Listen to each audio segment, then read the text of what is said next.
So depending on where you're located, good morning, good evening, or even good afternoon for us. My name is Sally Ennis, and I make up one of the 9 students on the conference organizing committee. But on behalf of all of us, I want to welcome each and every one of you to the second day of the second annual Next Generation Resources Student Conference. I am broadcasting from my home in Vancouver, Canada, and I'd like to acknowledge that my home sits on the traditional, ancestral, and unceded territory of the Coast Salish peoples, Stolo, and Musqueam nations. On behalf of the event organizers sitting at the University of Queensland, we want to acknowledge the traditional owners and their custodianship of the lands on which the University of Queensland sits. On behalf of the event organizers, I pay our respect to the ancestors and their descendants who continue cultural and spiritual connections to Canada and Australia. We recognize their valuable contributions to Australia, Canada, and the global society. So just over 12 hours ago, actually, the first day of our conference came to a close. We had an invigorating 3 hours of panels and student presentations. Yesterday, we heard about a wide range of topics ranging from space resources to optimizing post-mining land use planning, and 2 panels on innovation for sustainability and the future of mining. All of yesterday's proceedings will be available to watch on the Next Generation Resources YouTube and LinkedIn pages. For the next 3 hours, we hope to have you similarly engaged. Today, we have an exciting group of student presentations on artisanal and small-scale mining, sustainability and circular economy, and policy initiatives for the extractive industries. Prior to this showcase, we had received close to 40 video presentations and had decided to compile them to a YouTube playlist called Next Generation Resources 2020. The links to the different presentations can be found in our digital compilation or ebook of abstracts on the SMI website. We, as the organizing committee, would like to encourage everyone to please take the time to check out all of the presentations we received, because unfortunately, due to time limitations, we can only show 18 of those presentations across our 2 live showcase events. 9 were shown 12 hours ago, more than 12 hours ago on our day 1, and the other 9 will be shown today across today's schedule. Conferences are an integral part of graduate school, whether at master's, doctoral, or postdoctorate level. And along with everything else in our lives right now, conferences and life as a graduate student has changed for all of us. This conference has given the organizers and the attendees the opportunity to meet, network with students engaged and passionate about the resource industry, breaking silos and making the industry work for everyone in this generation and hopefully the next as well. So I think this is a good time to remind and encourage all of our attendees to use the question and answer function made available for this webinar.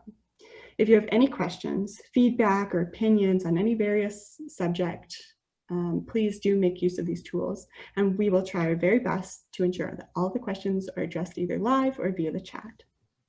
Remember that this is your conference, so please do stay engaged. Also, we will be running a poll in which the audience will get to choose the best presentation, which is awarded a cash prize. So in the interest of fairness, please take the time out to listen to all of the video presentations shown in the live showcase before making your choice.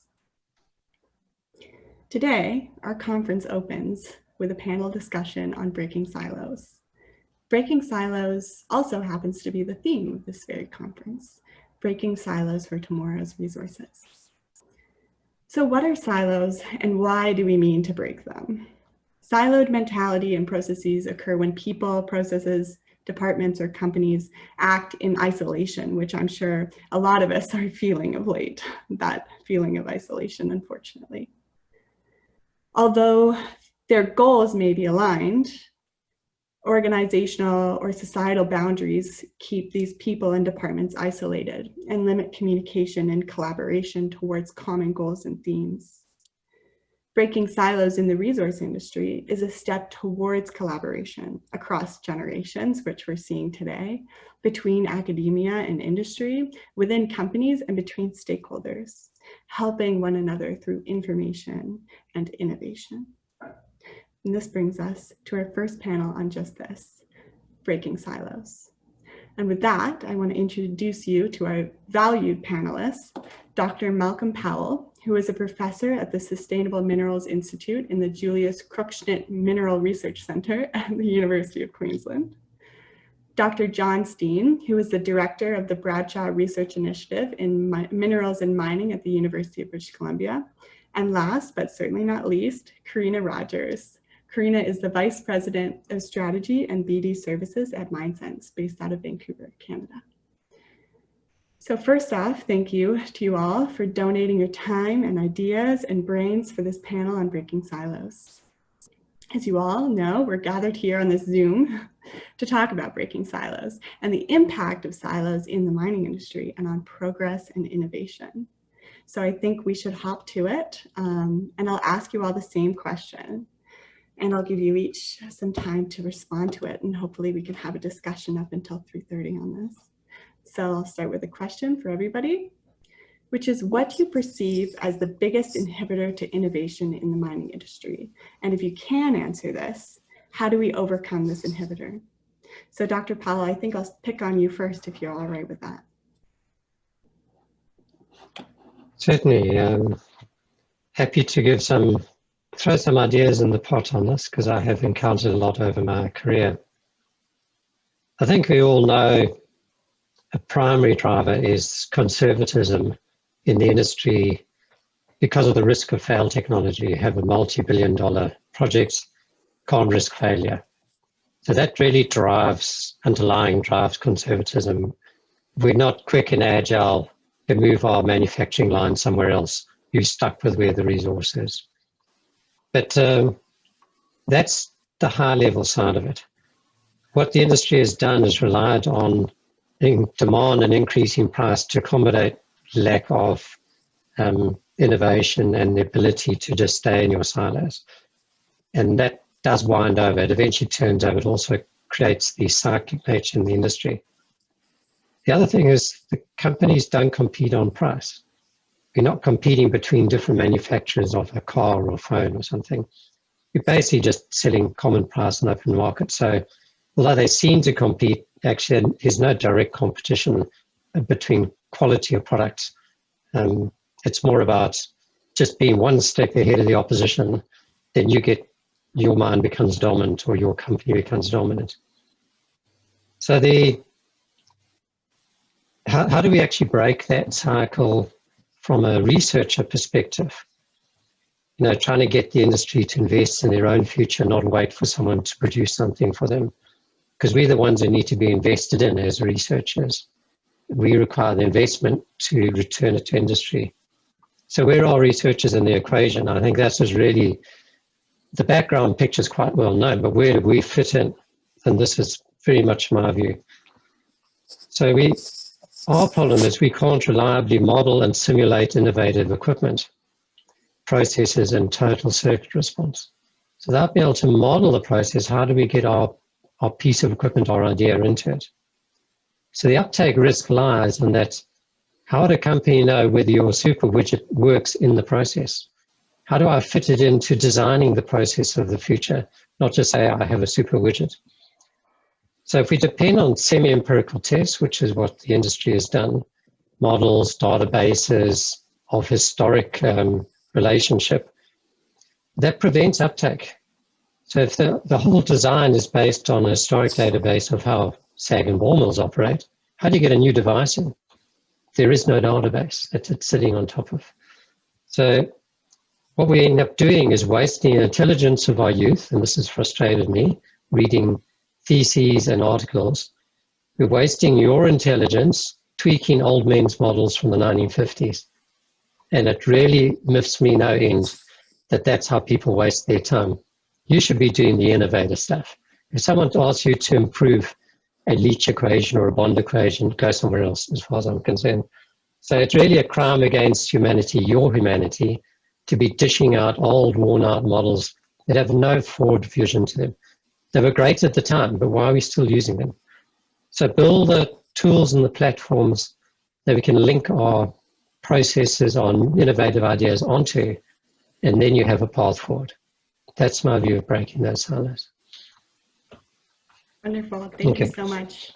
And that's a great point, because I think something that I've seen a lot in my research is that there's a pretty distinct silo between what academia is doing and what the industry needs. And there seems to be kind of a, maybe not a lack of communication, but a lack of integration between the two. And I think that's a great segue to Karina, who's, you know, in the industry and a wonderful woman. So please, we'll move on to Karina.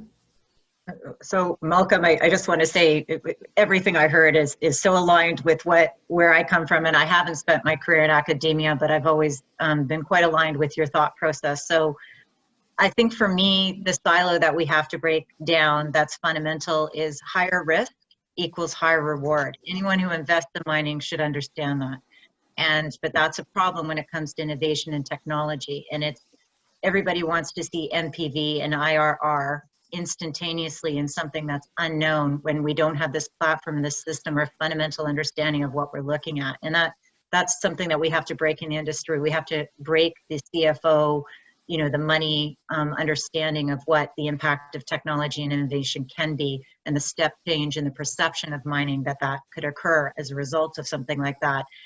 And if you want to get down to the basic level, there's huge pressure at the mine site to meet production target. So anything that you do that impacts a production target or even causes a short-term delay is seen as a failure, and some people's bonuses are not paid on that basis. But as we all know, innovation and technology, requires some slowing down to speed up. And that's the part of the process that I'm really intrigued on, how these great minds can really impact and change the next generation of both operations and then academics to integrate and really have a fundamental understanding of how that changes. I guess the other piece that really stands out for me that has always been there, because I am just a chemical engineer and I am not a metallurgist, and I came into this industry from an industrial chemical point of view, is the benefits of the layering of data that we all understand as geochemists, as metallurgical engineers, as geologists, as mining engineers, how the benefits of layering that data provide that platform, that view that you're understanding, that more microscopic visibility of what's in the ore and how we should operate. But then ownership of that data is still a huge issue as we move into this next realm of digital technology and digital innovation. People they want to own the data still, and who gets to own the data and the control of the data and where that data takes us. And so the last major silo that I see associated with that, which actually really depresses me right now, that again, I put to this group, like, let's find a way of doing this, is, we all know that cybersecurity is very important to us all. Nobody wants to be hacked. And we also recognize that data governance is needed because we don't want the data to be misused or misappropriated. And then, of course, there's IT governance policies that manage all of this. Most of the new technology and innovation that is coming in to our world from other sources is somehow data driven. But if we don't actually find a way of stopping that from roadblocking, that integration of data and all those policies slowing down the ability to actually get that visibility, is a huge blocker, huge silo that prevents the actual knowledge from making that step change in the industry.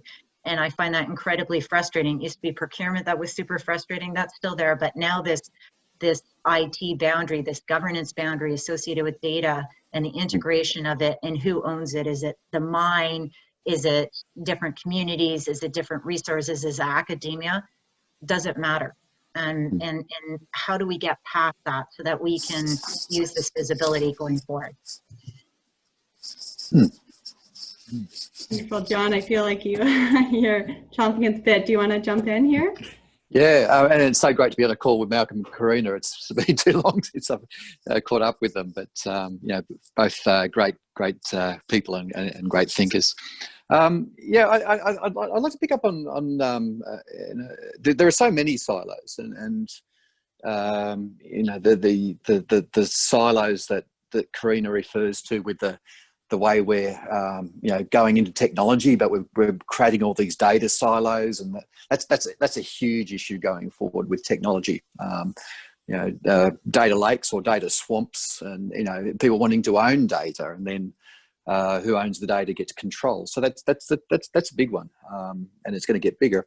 But I'd like to go back to Malcolm's thought about how can we start to break open or break down the technological silos to introduce technologies by starting to understand the mind as a system, and that's really important. But I'd like to take it one step past that and try to think about another silo, which is the mind as a business enterprise and the mind as a system of technologies. Because if we're going to introduce these technological changes, we have to be able to break down the silo, to talk to the people who allocate the funds to put these technologies in place, and actually be able to make business cases that this is a good thing to do. And what's interesting when I've had to do this recently is that what really helps is to try to get a handle on the mind as a system. And a lot of the times when people make the business case or evaluate a new technology, in a business sense, it's done from the other side of the silo where they don't actually understand the mind. So you have a financial person trying to say, okay, well, what's the NPV? And they do it from, as Malcolm said, looking at the point of view of the widget, right? But what if we actually understood the real costs, the real benefits, the gains in the mind as a system? And it turns out when you do that, actually in many cases, you get to the point where the rates of return of that investment are huge. And because we're not used to thinking about minds as integrated systems, and especially evaluating business cases that way, we just completely miss the opportunity. So I think there's two silos that I'd recommend. One is for the financial controllers to actually have a good understanding of the mind as an operating system and to really understand the benefits, but also for the people who are the engineers, the technologists in the mind, to be able to model that system out and to understand how that presents as a business case. Very, very quickly, I'll give an example. Working with a mining services company on geotech technology. And intuitively, it makes sense. Intuitively, it stops mine failures. But no one's taken the time to actually model that out. It turns out that when you actually do the modeling, the rates of return are 40, 50, 60%. Huge rates of return. So we've got to understand the technology as a system, but also understand it in the business sense as a system, and start talking the business language to get these technologies across so they can be funded. I think that's an important one. Full stop. Wonderful. Thank you. That was really in-depth and awesome. I know I want to kind of jump back to one topic of conversation that came up a few times. It seemed like, especially when we were talking about technology, that as we may be breaking silos through kind of getting more data and having this great accessibility because of all these new monitoring systems, we're also creating silos at the same time. So how do we put processes in place to kind of stop the creation of silos before we even make them? Malcolm, can we start with you again, if that's all right? It's interesting. I'm busy giving a remote course to students in Peru on advanced mine to mill, and that's all about the silo between the mine and mill and the process. And the data issue, we talk about big data and gigantinormous data, etc. But I found there's just no data. So there are silos of data. Just what you were talking about, the data problem is that they're in their own place, owned by different people on a different platform. So the real basic information of just transferring data into information to flow through the process isn't happening at quite a basic level. And so if I'm looking at data, I'd like the person on the milling side to actually know what ore is being mined in a week's time in the mine site. and what its properties are. They don't even know the basics. So we can get overwhelmed by the thought that there's big data, we'll just model everything. Actually, they're not even transferring. The most basic data is not getting transferred across a mine site. It'd actually be a great place to do research. And yeah, that data then, to go to John's point about the business model, unless you can link the processes, how do you do the big business case? Because you actually can't look at the influences between them. We're not looking at that. So we are missing the opportunities for our fantastic ideas to have a launch pad because we're unable to value them properly. It seems like whether we're talking about the fact that mining needs new business models or the cyclical nature of mining undermining innovation, or even just people understanding what ore is being mined, it really comes down to the people. But I'll put the same question about stopping creating silos before they're even created, starting to break silos. We all know what we're talking about. Karina or John, any answers from you two? It's actually a very common business problem that I actually had the privilege of having a discussion about earlier today. And I think the challenge, at least in my mind, is when there isn't a common set of KPIs or key performance indicators or drivers that everyone shares. And I know, being Canadian, I'm very privileged in this, that I think there's like fundamental rights and privileges that people have to have.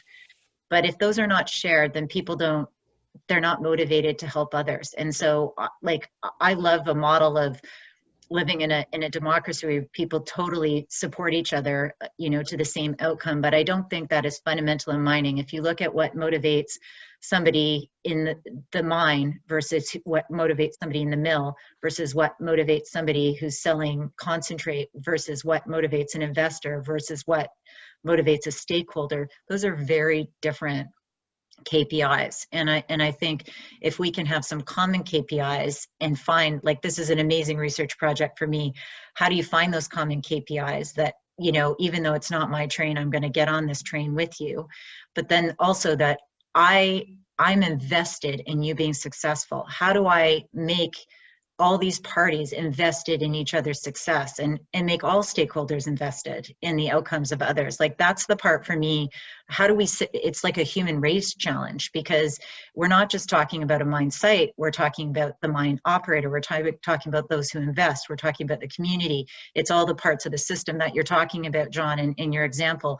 But I think, until we get people driven to meeting those same outcomes, and knowing I'm getting rated, I'm getting evaluated on whether or not I don't reduce tailings or I don't reduce the carbon footprint or whatever it is, we're not going to change the system. And that's and it's not just mining related. It's a fundamental global concept that maybe COVID will help push us into a new space in, but it's something I spent a lot of time thinking about. How can we do that? If we could even get one mining company to totally change that, that's a big player, very influential player in the world. That it could be hugely powerful, but you have to change the investors and all the other stakeholders in that process. Awesome, like total cultural shift. Yeah, John? Yeah, I think there's a big opportunity here to start using technology to manage across silos. We're getting the ability to model big systems and see the behaviour of systems and actually see how they will behave when you start to make changes to them. And I guess the catchphrase is digital twins of things. And in mining, we're really at the stage of using digital twins to sort of eke out another couple of percent in productivity gains. But I think the real opportunity in digital twins that you actually see other industries grabbing hold of is to use them as communication tools across boundaries. So, being able to model something and have a play with a digital twin that involves, say, a mill operator and a geologist, to say, oh, this is what you mean. They're like communication tools. They're like if you Hitchhiker's Guide, the Babel fish, and I'm sure Malcolm will know because he's the right age. But you know, they're really good at, the technology is really good at managing cross boundaries, you know, with stakeholders, you know, showing what the mine will look like, showing how it will behave, showing how it will grow. You know, we aren't using digital twins enough to try and manage across boundaries. One other thing that I'll quickly mention, and this comes out of a good friend of mine who's on the board of BRIM actually now, and he talks about the importance of interpreters. So as like a mining productivity manager, you know, for Anglo American, he'd hire in Amazon, Google, IBM, all the data analytics people, and he'd just be tearing his hair out. He'd say, look, they're not helpful. They can come up with these beautiful models, but they don't know what they're looking at. What I need is interpreters. I need people who know enough about data analytics to ask the right questions and get them to, you know, model the right things. So 2 things I think are going to be really helpful. You know, using digital twins in a different way, and actually training people to be interpreters across technological boundaries. I love that, and I deal with that a lot in my research, where I deal with a lot of data and transparency issues with data, but transparent data doesn't mean necessarily that the data is accessible to everybody, because most people don't speak technical speak. So I love that. Thank you. And Karina, we had a question for you from the audience. Karina, are you referring to common KPIs for the mining sector or for each company? I think it's both. At mine sites, there tends to be KPIs that are quite common between different parts of the mine, as Malcolm referenced in the system, but also I would say the communities also have their own KPIs, and then more broadly within business at all, you know, anybody who invests in the stock market tends to want to see a return. But it's the measurement of that return and the damage that you do in the course of getting there that will take you there. Awesome. Thank you so much. And we have one more question, and John, I think it's for you. We probably have just a minute, so I'll read it off and then you can rattle an answer. Wouldn't technology create more silos due to the systems being more specialized? I mean, it can. You can have that. You know, technology, you know, you can get more and more deeper specialization. I think that's probably where we've gone with mining, which is why we've got some of the problems that we've had. But technology is also an enabler of communication, enabler of, you know, getting up and understanding a system in real time. And I think we need to do a lot more of that to break down some of these silos. So you know, I'm not a technological determinist. It depends how you design the technology and what you use it for. So I think, you know, if we looked at how civil engineering or aerospace uses digital twins, we'd find a whole new different way of breaking down silos. Right. Awesome. Malcolm, do you want to add to that last question? Yeah, just a final thing on the thinking the KPIs with the business, with the digital twin is, Jeremy, one of my students, well, mature student, is presenting at the conference, and it's just that problem. There is no way we have of linking them all and giving you a common KPI. So the mining person is seeing the recovery as their KPI, you know, at least within a mining system. I think, you know, you're really on it, Karina. It's such an important part of it. And John's the guy who can change the business process to actually implement that. You know, that's where the level we need to be at, because if you don't change at the business level, it doesn't change down at the operational level. What a great way to finish this panel. So I'm going to wrap it up here. I think we had just a really great 25-minute discussion on everything from kind of the high level and low level changes that we might, hopefully, maybe we'll get some ideas on how to fix or break silos throughout this conference. So I want to thank you three for joining me today and discussing breaking silos, hopefully for tomorrow's resources. So thank you. Thank you very much. Thank you very much. Yeah. Thanks, everyone. Thanks, Ellie. Well chaired. A great conference. Thank you.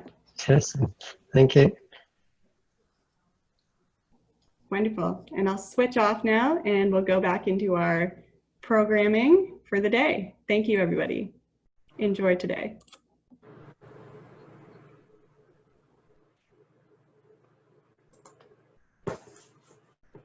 Thank you, Sally.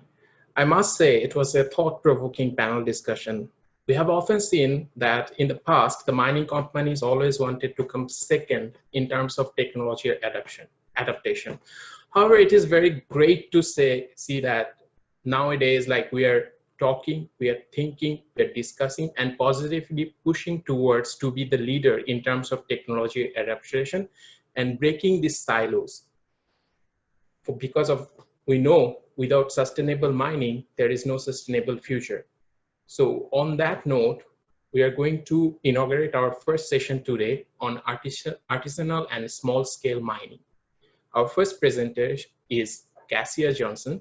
She is a PhD candidate at Cameron School of Mines, and her presentation topic is proposing a technology adoption framework in the exploration phase of Ghanaian artisanal and small-scale gold mining. I repeat, proposing a technology adoption framework in the exploration phase of Ghanaian artisanal and small-scale gold mining. I'd like everyone to enjoy that presentation. Thank you. Hello, and thank you for taking the time to watch my presentation. Today I'm presenting my extended research proposal for my PhD, which proposes a technology adoption framework in the exploration phase of Ghanaian artisanal and small-scale gold mining. Hi, my name is Cassia Johnson. I'm a PhD candidate at the Cameron School of Mines and a professional geologist who has practiced for the last 6 years. Although I'm a geologist, my research focuses on the social sciences. I am supervised by Drs. Penda Diallo and Catherine Moore. My PhD is funded by the Commonwealth Scholarship Commission in the UK.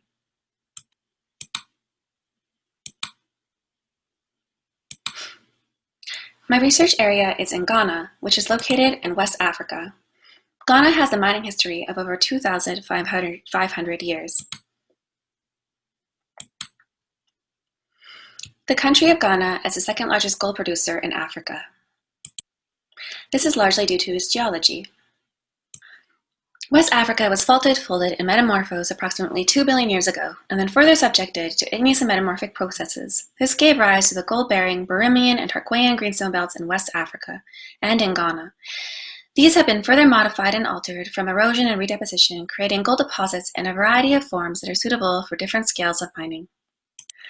The history that follows is closely linked with gold, starting with the early indigenous mining practices, followed by the arrival of the Arabic and the sub-Saharan trade route, and the later arrival of the Europeans. It also was related to the eventual colonization of the Gold Coast colony by Britain. After Ghana gained independence in 1957, the policies on natural resources profoundly affected their economy and continue to shape their economy today as legislation changes and evolves. Gold is still very important today in all of its scales of mining. And what do I mean by scales of mining? The scales of mining exist on a spectrum. On one side of the spectrum, you have artisanal and small-scale mining, or ASM, which is highly labor-intensive mining that uses low capital, which can be formal or informal and has a simplified mining life cycle, with each phase using rudimentary technologies. The other end of the spectrum, large-scale mining, or LSM, is formal mining that has a sizable labor force that uses largely mechanized and sophisticated technologies that uses substantial capital to build economies of scale. It has a relatively complex mining life cycle. There's also small-scale mining, which is somewhere in the middle. This is formal mining that uses a small labor force, that is not labor-intensive and uses optimized technologies and methods. In Ghana, ASM and SSM exist on a scale of formality, with some ASM being formal and some SSM being informal. Because of this, I will refer to all mining that is not LSM in Ghana as ASM. In Ghana, ASM is termed Galamsey. Another acronym that is important to know is artisanal and small-scale gold mining, which is ASGM. And here's a snapshot of mining in Ghana today. You see LSM is important for the economy, producing 70% of the nation's gold and providing over 100,000 jobs. ASM is also important to Ghana, producing 30% of the country's gold and providing a staggering 1.5 million direct jobs. Although there are socioeconomic benefits to ASM, There are also problems which include environmental, health and safety, and social problems. It is also useful to have an understanding of the different phases of the mining life cycle, which are exploration, development, production, and closure. For sustainable development in mining, it is important to address environmental, social, and economic concerns in the different scales of mining and the different phases of the mining life cycle. Which brings me to the purpose, problem, and overarching questions of my research. The purpose is to understand the attitudes of knowledge transfer and technology adoption in ASGM operations in Ghana, with an emphasis on the exploration phase. The problem is that there are many issues associated with the exploration phase of ASGM, such as deforestation, but how can technology help mitigate these problems? Some of the overarching questions are: sustainable technologies in ASGM exist, why are they not readily adopted, and how is exploration in the ASGM life cycle defined?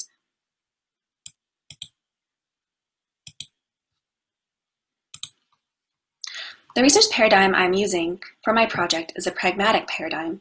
I want to highlight that within this research paradigm, using mixed methodologies for both qualitative and quantitative methods is encouraged. The pragmatic research paradigm focuses on practical responses to real-world problems. The methods I will be employing include a literature review.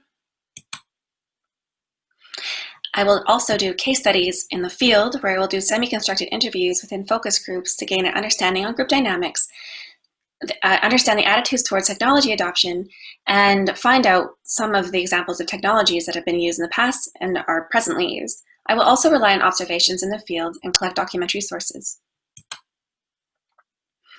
I am also interested in capturing the exploration phase of ASGM geospatially. The research I will be doing will involve human beings and is therefore designed using the University of Exeter Ethics and the Engineer of Geologists in BC Code of Ethics. And here are some of my preliminary findings. Just to recap, my research questions are going to focus on technology adoption frameworks, the exploration phase of the ASGM mining life cycle, and how technologies can improve ASGM exploration and sustainable practice.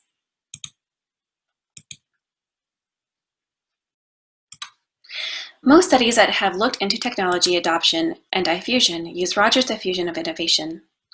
Diffusion, or the spread of technology and innovation, and adoption are closely linked. Adoption is a critical part of the diffusion process of an innovation, and diffusion can accelerate the adoption of an innovation. Roger formalized 5 factors that influence the adoption of innovation, which are relative advantage, compatibility, complexity, trialability, and observability. He also categorized 3 factors that determine successful diffusion, which include suitability, available communication channels, and a receptive society. He also conceptualized adopters into different categories, from innovators that are people who are naturally interested in new technologies, all the way to laggards, which are the people who are last to adopt in the population. This work is based on innovations in developed countries, but developing countries provide their own challenges. This has been examined by Zanello et al. In 2013, who modified Rogers' theory to accommodate situations in developing nations to include socioeconomic, cultural, and political environments. And now to look at ASGM in particular. So there are multiple studies that touch on technology-based mitigation strategies in ASGM, but there is actually very little research using Rogers' diffusion theory in the field of ASM, and I have yet to find any research that use Zanello's modified theory. The literature that I did find on technologies in ASGM do focus on different reasons for failures that are included in this framework, but they don't examine the entire suite of reasons. For example, technology adoption might fail because the design was not received well by the community, or it is too expensive to adopt, or there are not the right networks of communication, such as road networks, etc.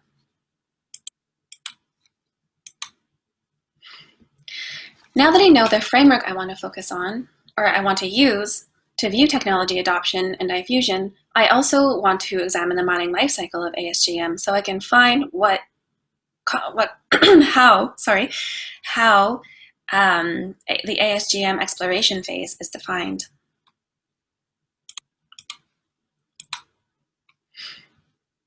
There's very little on ASGM exploration, but some of the techniques I found in the literature include soil sampling, pitting and trenching along strike of known deposits, and early biogeochemistry.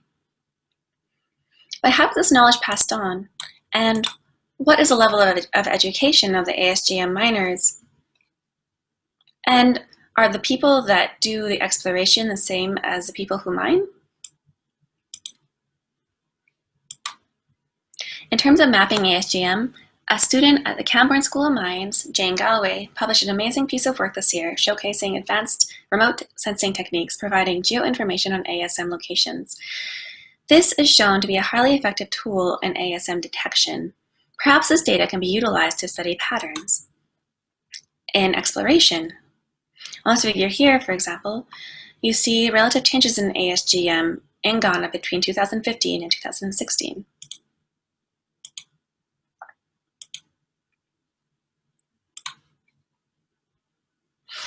The first 6 months of my research have been about reading, defining, redefining, and refocusing my questions. I have a lot more reading to sift through, which will help me to continue to find the gaps in the research. Fieldwork in 2020-2021. I hope my research provides insight into technology adoption and diffusion in ASGM communities, and also provides information on the exploration phases of ASGM, which can give detail on the advantage relationships between ASGM exploration and technology. Thank you very much for listening.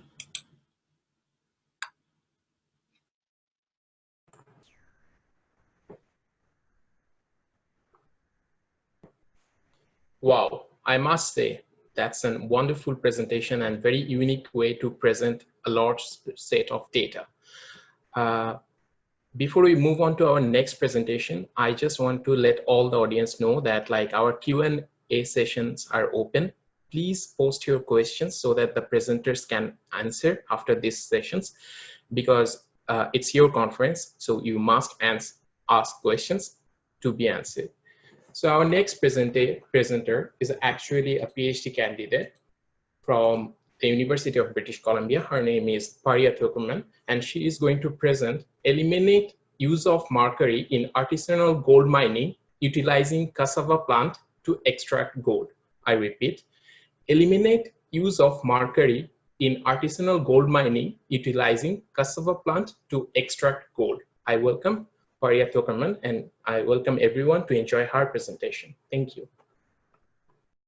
Hello everyone and welcome to my presentation. My name is Paria Tuckerman and I am a PhD student at the Norman B. Keevil Institute of Mining Engineering at the University of British Columbia.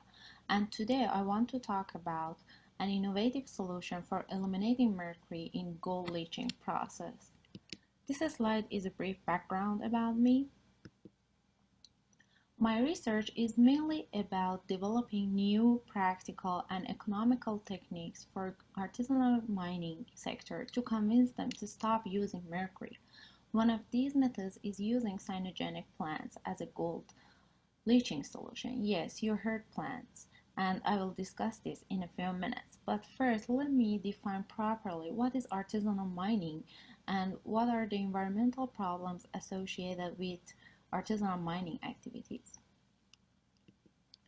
There are many possible variables that come to consideration to have an exact definition for this economic sector, but I have to say that all low-tech manual operations without having a long-term mining plan from individual pioneers to larger groups with the purpose of poverty survival could be classified as artisanal mining sector. There are about 40 million artisanal miners around the world, that specifically 16 million of them are gold miners in 70 developing countries that use elemental mercury for the purpose of gold extraction, and they produce 350 to 450 tons of gold per year.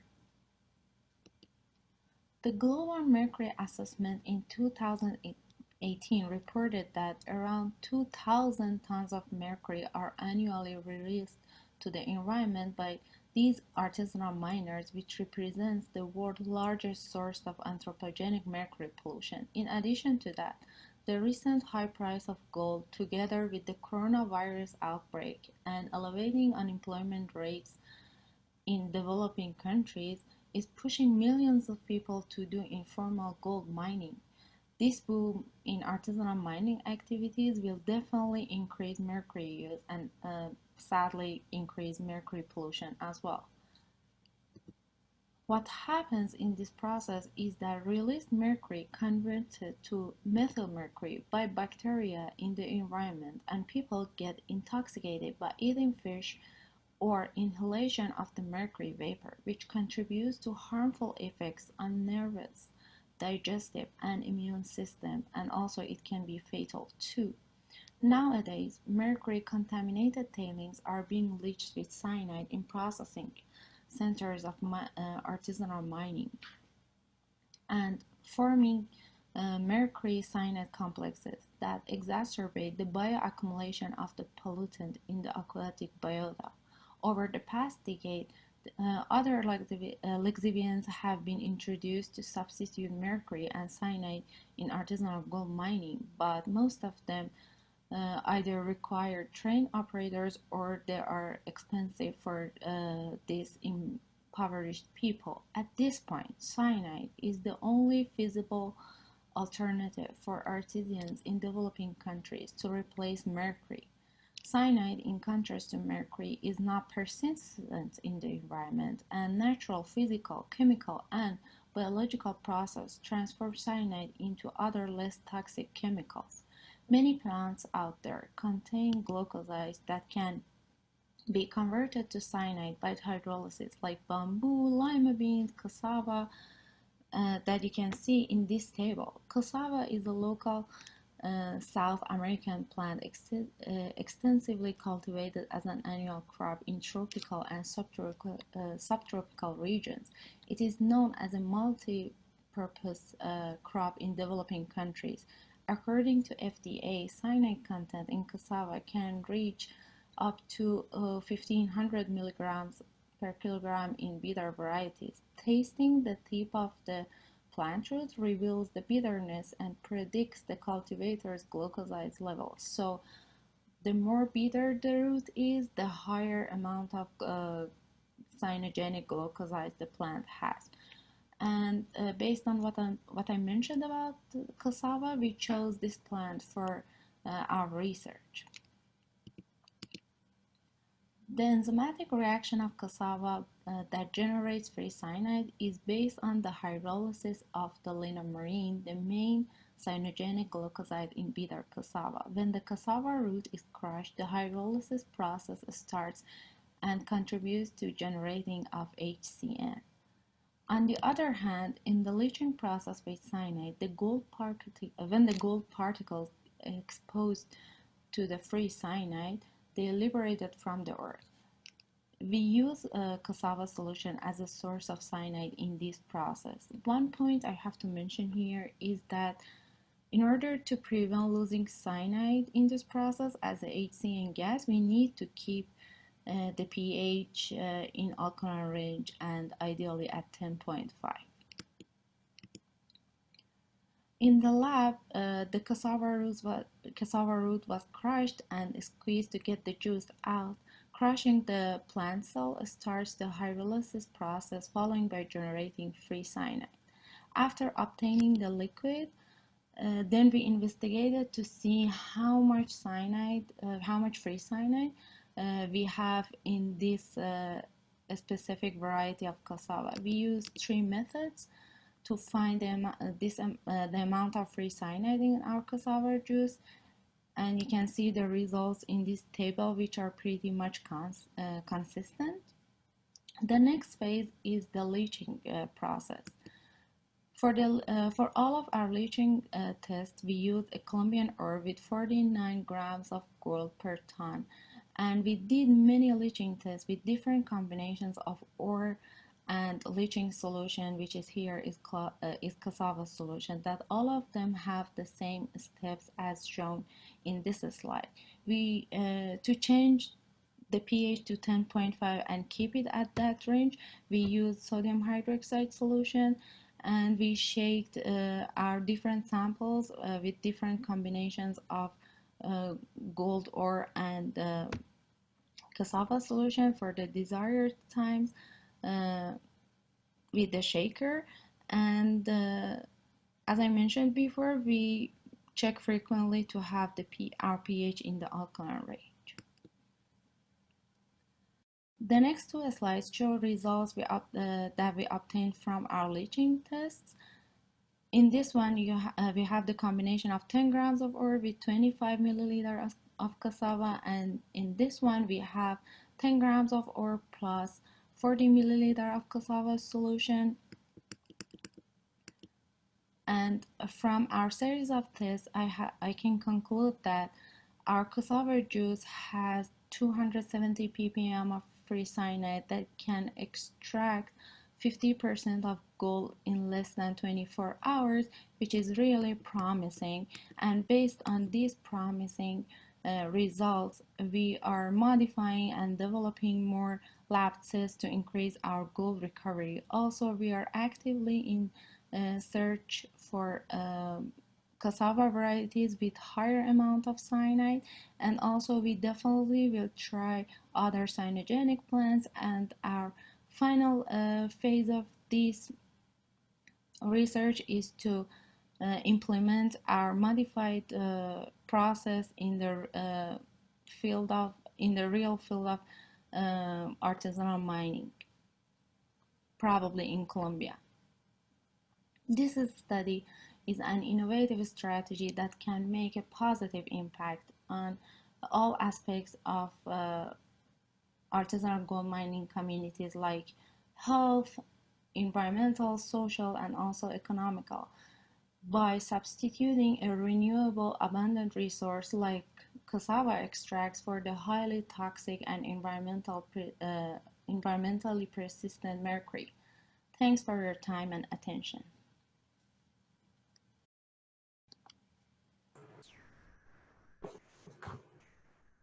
Thank you, Paria. I must say that was a very great presentation, and I hope this research will bring some organic solutions to the problem related to ASM. Before moving to our next presentation, I would encourage our lovely audience to go to the YouTube channel of Next Generation Resource and see all the videos of presentations from around the world. We have received around 40 presentations. Because of the time constraints, we could only attach 18 of them in the live showcase, but so we had to leave a very great amount of wonderful presentation out of the showcase. I would be very happy if you have time, if you make some time and go and watch those videos. Also, our Q&A sessions are open. If you have any questions, please drop your questions there. The presenter will be answering them in a while. Our final presenter for this session is Patrick Jr. He's a PhD student at the University of Queensland. The topic of his presentation is Mining as a Refuge from Conflict, Evidence from the Quarry Sector in Africa. I repeat, Mining as a Refuge from Conflict, Evidence from the Quarry Sector in Africa. Let's enjoy his presentation. Thank you.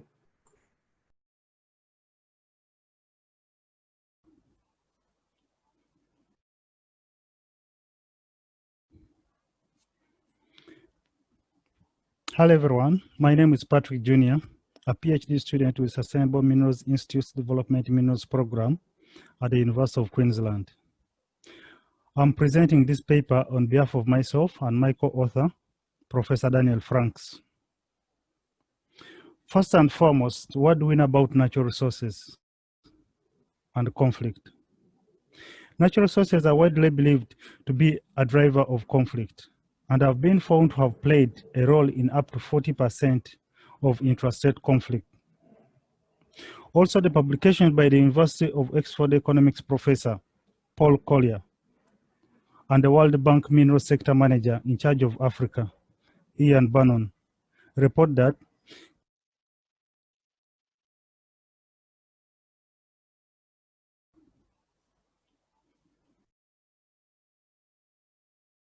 co-author, Professor Daniel Franks. First and foremost, what do we know about natural resources and conflict? Natural resources are widely believed to be a driver of conflict and have been found to have played a role in up to 40% of intrastate conflict.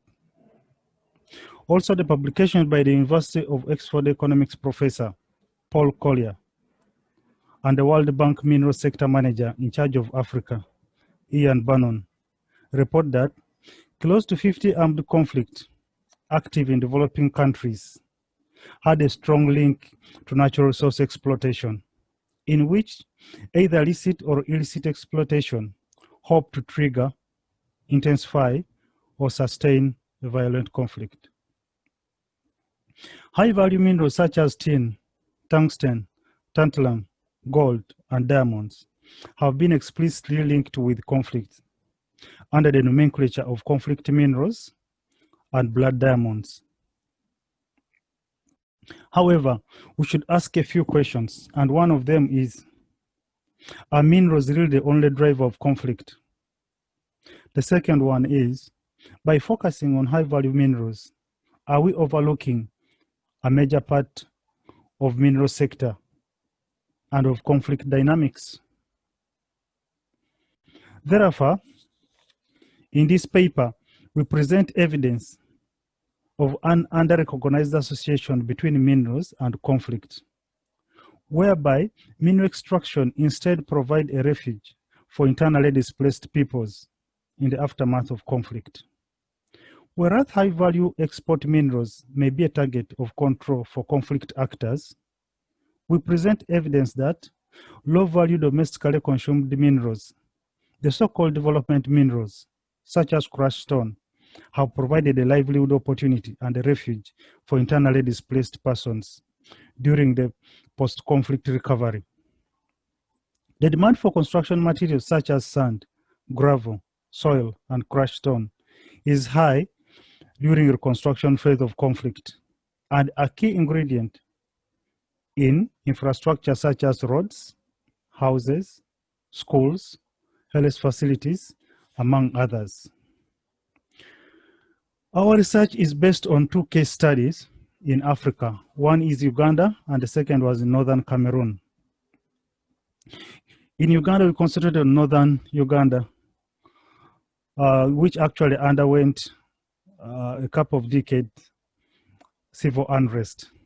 That from the mid-1980s to the mid-2000s, northern Uganda, especially the Acholi land, as indicated by the yellow shading on the map, underwent civil conflict by the Lord Resistance Army under the leadership of the self-styled prophet Joseph Kony.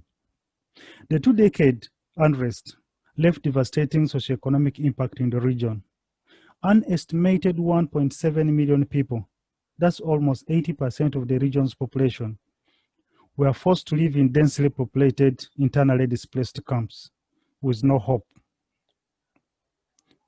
Social and economic infrastructure, such as schools, were destroyed, homesteads burnt down to ashes, roads and bridges destroyed. Some of these deteriorated due to no maintenance for several years. After the restoration of peace in the mid-2000s, socioeconomic infrastructure had to be restored under the Peace, Recovery and Development Plan, an initiative by the government of Uganda. One of the objectives of the program was the rehabilitation of the economy, with the sub-objective of rehabilitating critical infrastructures such as roads, energy, schools, health facilities, water supply, and sanitation systems, among others. In order to rehabilitate and reconstruct such infrastructure, there was a need for construction materials such as crushed stone aggregates. Based on my research in northern Uganda, this demand led to a group of internally displaced persons, especially women, to venture into quarrying activity. The quarrying sector employed a large number of war victims and contributed to the region's transformation. One of the live testimony of the regional transformation is the Gulu town that used to be the battleground of the Lord Resistance Army, and it has transformed into a modern city. And it gained officially a city status in July this year. The aerial view actually shows the modern Gulu town now, which used to be a refugee camp by then. The second case study is that of northern Cameroon. But Cameroon is one of the 4 countries that has confronted the insurgents of the Nigerian-born Boko Haram. The Boko Haram has operated in 4 countries of the Niger Delta. That is Nigeria, Cameroon, Niger, and Chad, since its inception in 2002. However, the Cameroonian security forces have led counterattacks in some parts of the insurgency operations. This operation has seen some restoration of peace, especially in some Sahel region areas, and the subsequent resettlement of affected persons. The settlement process has led to the call for the reconstruction of the destroyed facilities, especially housing. Typically, the reconstruction is undertaken by large organizations as part of international relief efforts. And in the case of northern Cameroon, it involved the importation of concrete blocks. The demand for construction materials such as bricks and dimension stones also created an opportunity for internally displaced people to form their own cooperative, extract their own local materials, and reconstruct houses, health facilities, and administrative buildings. On the right-hand side, that video shows one of the projects, which was an initiative of African, Caribbean, and Pacific group of countries, which was implemented by UNDP and funded by the EU, where my co-author, Professor Daniel Franks, happened to be the technical advisor for the project. This is actually a bricklaying machine, and these bricks actually are more suited to the local climate and are bulletproof, unlike the ordinary concrete blocks. Even the Cameroonian army is now using the same bricks to construct their checkpoints. This project has employed several youth, and most of them were war victims. Therefore, the findings of our study add to our understanding of the relationship between natural resources and conflict, and are a part of the growing body of research on the role of development minerals in advancing the Sustainable Development Goals. Thank you very much for listening.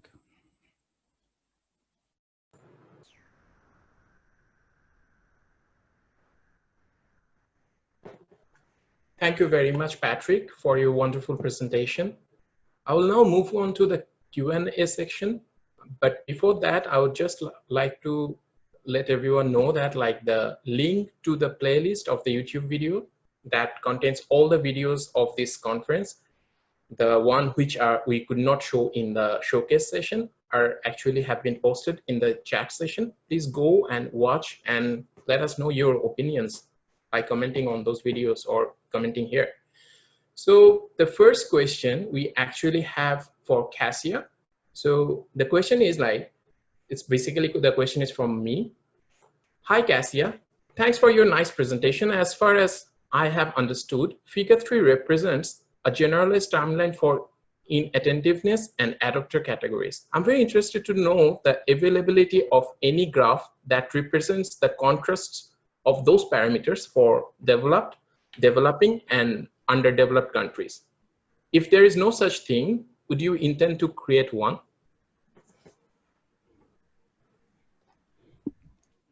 Hey there, Joy, thank you. Okay, so that's a good question. So Figure 3 focuses on the types of adopters, and Roger's work definitely focuses on technology adoption in developed nations, especially in corporations and businesses. And so I have not been able to find a graph like that showing the different types of adopters in developed nations, I'm sure there would be a lot of similarities. But I'm especially interested in focusing on the framework of adoption and diffusion, like the second graph I showed, which was done by Zanello, and he did that in 2013, and it focused on the private sector in developing nations. So I still need to review the literature more. There's a lot of literature out there, but I still haven't come across a framework that reviews technology adoption and diffusion with the informal sector in developing nations, or something in between the informal and formal. So I'm really excited to read more of that type of work. Does that answer your question? Yeah, that answers my question. Hope to see a new graph from you. The next question is also for you. It's from Cristina Villegas. What kinds of mines will you be working with? What degree of mechanization or production levels will you study? ASGM encompasses all levels of organization. So you may want to organize your findings by level of organization and capitalization of the mine. Hi, Christina. Thanks so much for the question. Right now, I am planning on focusing on placer gold mines. I'm really curious about placer deposits in general. And as to the degree of mechanism and the technologies that they use, that's still in development also. I understand that there is like a very broad, there's a big scale of technologies that are used. In Ghana, especially with many of the technologies coming in from China, my research was supposed to originally involve some orientation fieldwork that might take, I'm not sure if it'll take place because of COVID, it's still in the works, but I really hope that that I can gain some more insight into this question and to just my research framework in general to see where exactly I want to focus. And I do think it's a really good idea to organize by level of organization and capitalization. Does that answer your question? Where's the Q&A? Yeah. So there is another question for you, Cassia. It's from Catherine Sturman. So how will you overcome the secrecy around this topic in this highly competitive field?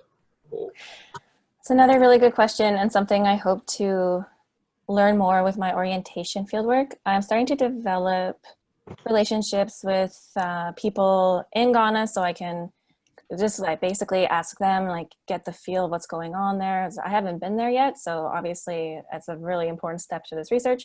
So I'm starting to develop relationships with professors from the University of Mines and Technology in Ghana and with different exploration companies, though I kind of want to be careful with that. Just because I don't know if I should come as a researcher from an exploration company. There's a lot to think of. But I am going to be doing focus groups, and so usually when you do research in focus groups, especially with social groups that are similar, they're actually pretty open about their answers, and everything will be done and thoroughly reviewed ethical framework too. And I'm pretty sure I'll just keep all of their answers anonymous. Does that answer your question? Hopefully. So the last question for you is from Karen Doyle. Do you anticipate economic or financial barriers for ASGM operations attempting to adopt new modern technologies? And if so, how might this be overcome? Yeah, there's definitely going to be economic barriers for new technologies. That's been explored quite a bit. And that's actually one of the main differences between innovations in developed and non-developed countries. Is just that socioeconomic barrier. And so there requires things like reverse engineering, and there's been a lot of questions asked about how innovations developed for mining can be used in developed countries and how that socioeconomic boundary can be crossed. And it's very contextual based, and it depends on government frameworks, etc. So yeah, I definitely anticipate socioeconomic challenges, and I'm especially curious about basically government initiatives to overcome these challenges and possible collaborations with exploration companies that are already in the area. So those are two things that I'm really curious about exploring. Thanks, Cassia. There is a comment for you from Christina Villegas. A comment for the mining and conflict presentation. I really appreciate how you did not just accept old tropes of Paul Collier's theory. Thank you for pointing out the natural resources can have rebuilding and peace building aspects. Thank you. So we'll move to Paria right now. We have a question for you on behalf of Nick and myself. Have you looked at how scalable the use of cassava for this purpose is? How much cassava cultivation would be required for it to become widespread? And what impacts this might have on, for example, land use or economy or the overall economy? Hello, can you hear me? Yeah, we can hear you. Okay, thank you very much for your time. Actually, I have to say that to the economic part, like there are many aspects that involve in this research that because of like the duration of the presentation, I couldn't fit everything in that. But I have to say, like we are still in search of some cassavas that have more cyanogenic glucosides to have like better gold recovery. So if we find that kind of cassava, so I have to say, like for example,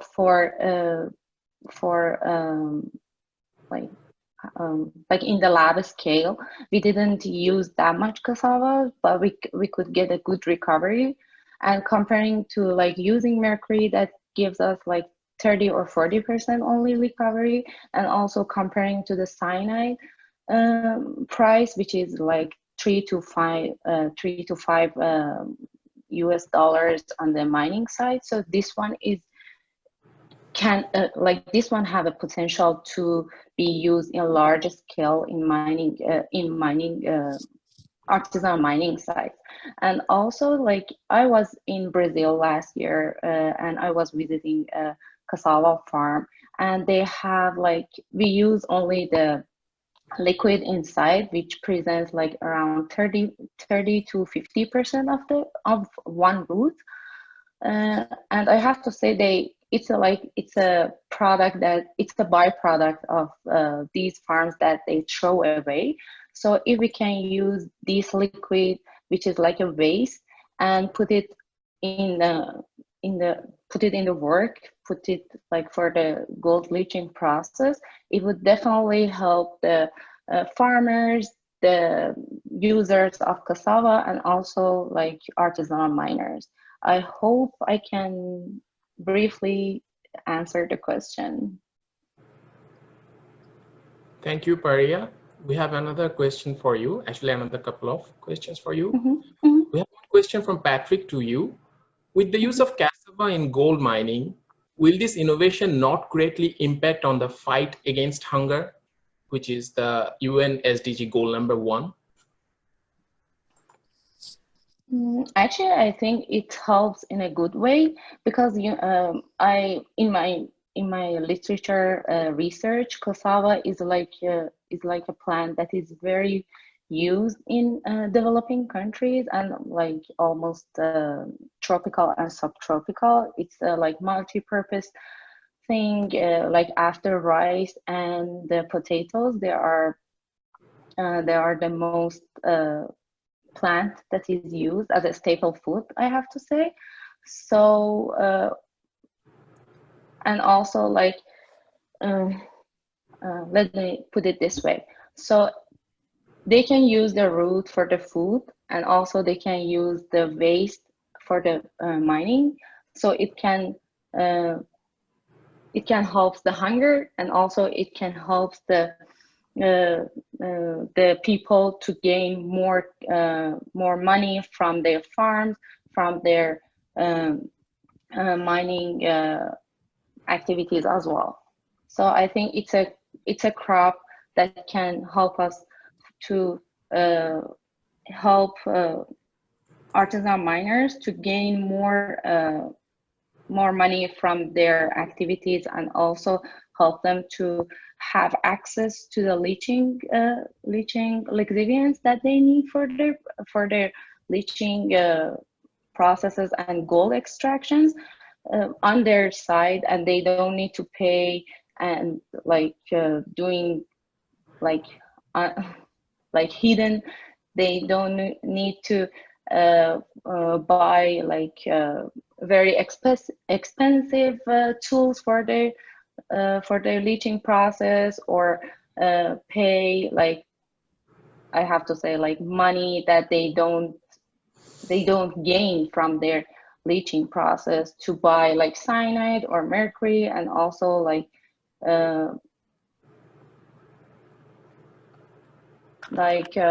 and also contaminate the environment as well. Thank you, Paria. We have another couple of questions for you. First one is from Fisam, and it is interesting. How effective is cassava in gold recovery, and would it realistically be able to replace mercury?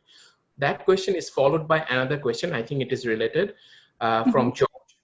Is it possible on different weathers and latitudes? So the first question was that is that cassava effective enough? I have to say at this point we got recovery of 50% of the gold in 24 hours, but for mercury it's only 30 to 40%. So even at this point, which is we have only tried a couple of varieties of cassava, it's more effective than mercury. I have to say that. And sorry, what was the next question? I forgot. Yeah, it was is it possible at different weather and latitudes? Actually, I have to say cassava is mainly for hot regions. And also I have to say that we have artisanal gold mining in mostly hot regions as well. So mostly in tropical and subtropical countries, we have both farming cassava and artisanal miners. So I think if we can develop a method to use cassava in gold mining, we can help most of the artisanal miners. Thank you, Paria. Developing countries, no worries. Thank you, Paria.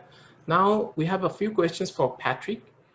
So it's from Karen, first one. Do you have any thoughts on how else mining and mineral exploitation could be beneficial for post-conflict communities in African countries?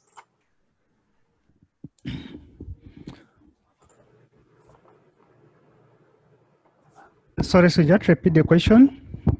Do you have any thoughts on how else mining and mineral exploitation could be beneficial for post-conflict communities in African countries? Yeah, actually, thank you very much for the question. I would presume that by minerals, he meant high-value minerals. Yes, you see, in most cases, as we say, that high-value minerals are actually perpetuators of conflict, but also there's a certain degree that some of these minerals, actually maybe the revenue specifically from these minerals, especially after the aftermath of conflict, is used for rebuilding of such infrastructures. But as far as our research is concerned, actually we focus mostly on the what we call development minerals, especially construction materials. And this has been a neglected sector for very many years.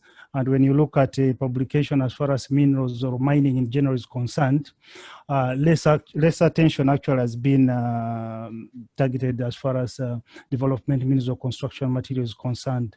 But yes, with this research, these development minerals or low value minerals, they're actually key as far as post-conflict recovery is concerned. I don't know whether I've answered the question very well. So maybe, thank you. Thank you, Patrick.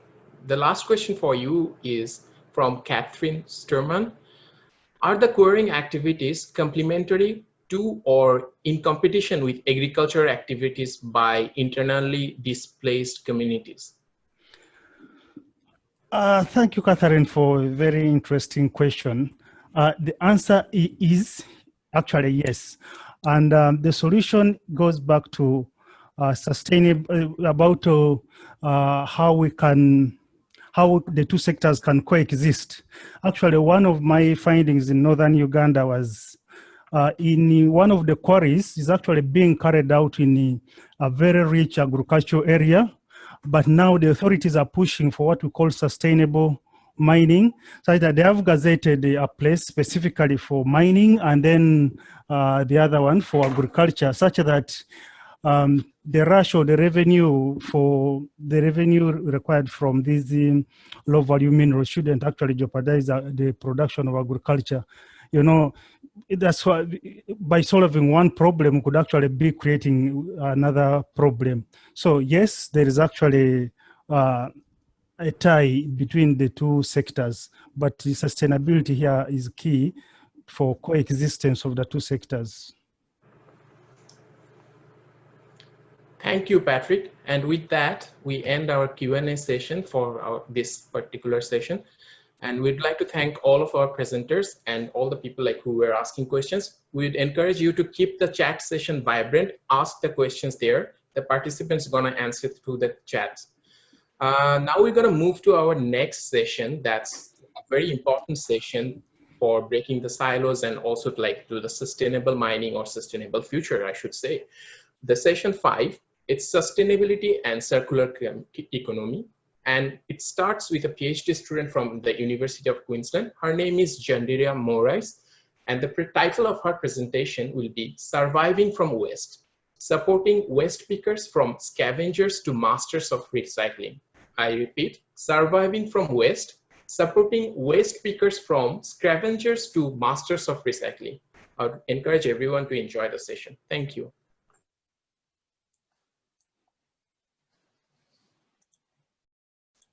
How many of us have already seen people going to dump site area or waste bin down the road and being disgusted by their action? How could they expose their health to such a fifth in research of used objects? I too have held such a feeling, and then I start to explore the life of those desperate citizens. Those are waste pickers, ordinary people who treat waste as resources, something that many of us, sometimes we don't want to know. That's the final destination of the waste that we generated. Here is where my research comes in. I'm going to look at surviving from waste, support the waste pickers from scavengers to mass of recycling in Angola.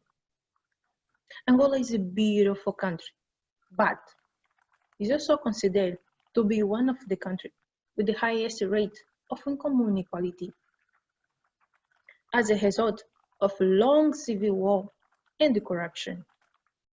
This forced many people find an alternative way in order to survive, such as being involved in the informal sector through waste pick activity. This is where you find many people, including children, recover valuable items so that they can sell to make money in order to improve their lifestyle. This is related to urban mining, which is a new concept and is a process of recover valuable items from anthropogenic stock in infrastructure, relief from war, and the municipalities. But it only be possible recovery of those valuable items such as copper, aluminum, and the bronze if circular economy is taken into consideration. It aims to accelerate the shift from linear to circular model, such efficient use of energy and the resources in order to protect the environment, salvaguard the public health, and build the resilience.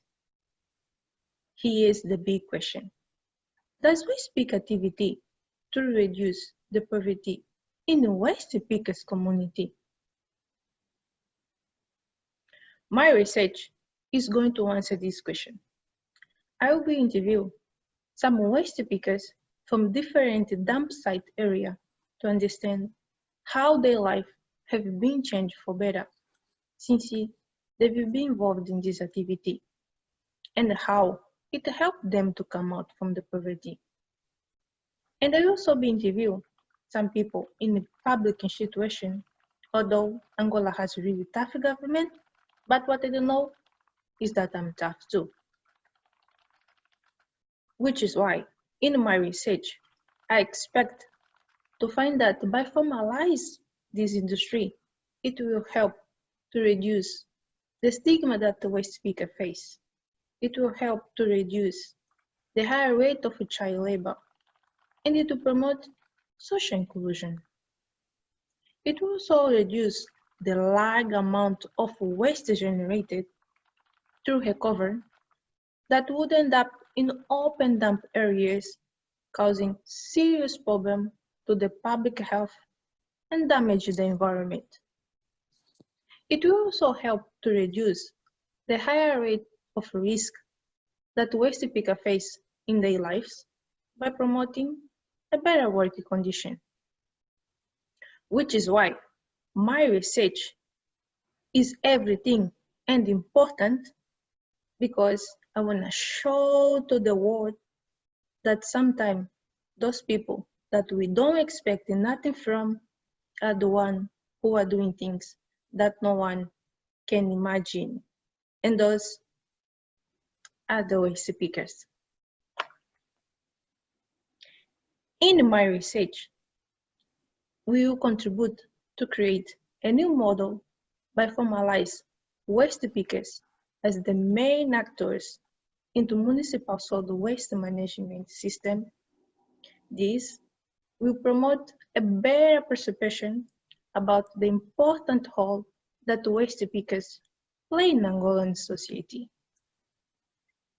It will also help to see waste as a potential resources rather than local problem by use the new concept of urban mining and the circular economy. This will help to diversify the Angolan economy that still largely depend on oil sector, about 75%. So let's change our thoughts and our behavior by showing some respect to those incredible people and appreciate the amazing job that they are doing and become masters of recycling. But those change needs to start right now, not only from me, but from you too. Thank you so much for watching.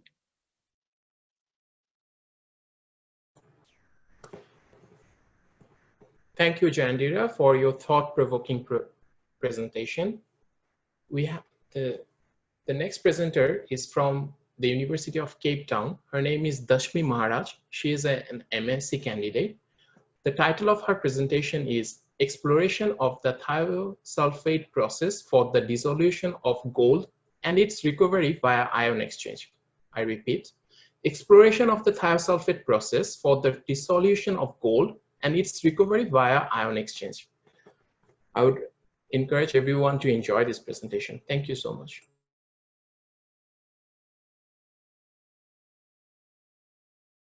Good day, everyone. My name is Dasmi Maharaj, and I'm a master's student in the Hydrometallurgy and Minerals to Metals group at the University of Cape Town.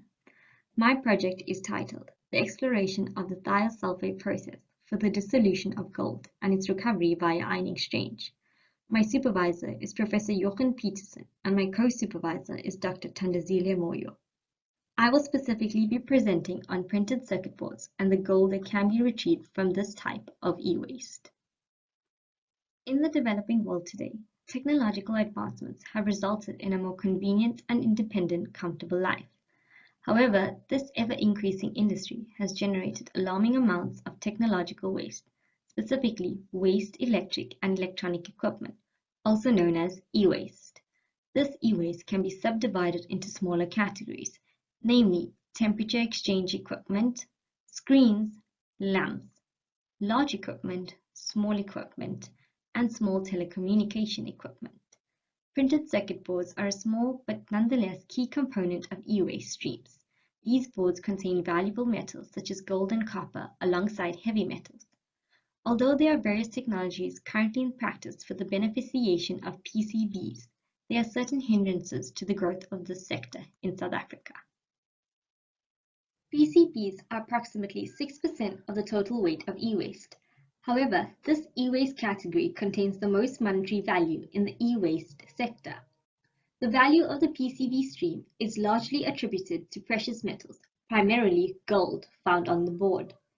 Considering that e-waste is one of the fastest growing waste streams in the world and the global shift towards sustainable management of resources, there is an increased need to explore recycling options for the recovery of gold found on the PCBs.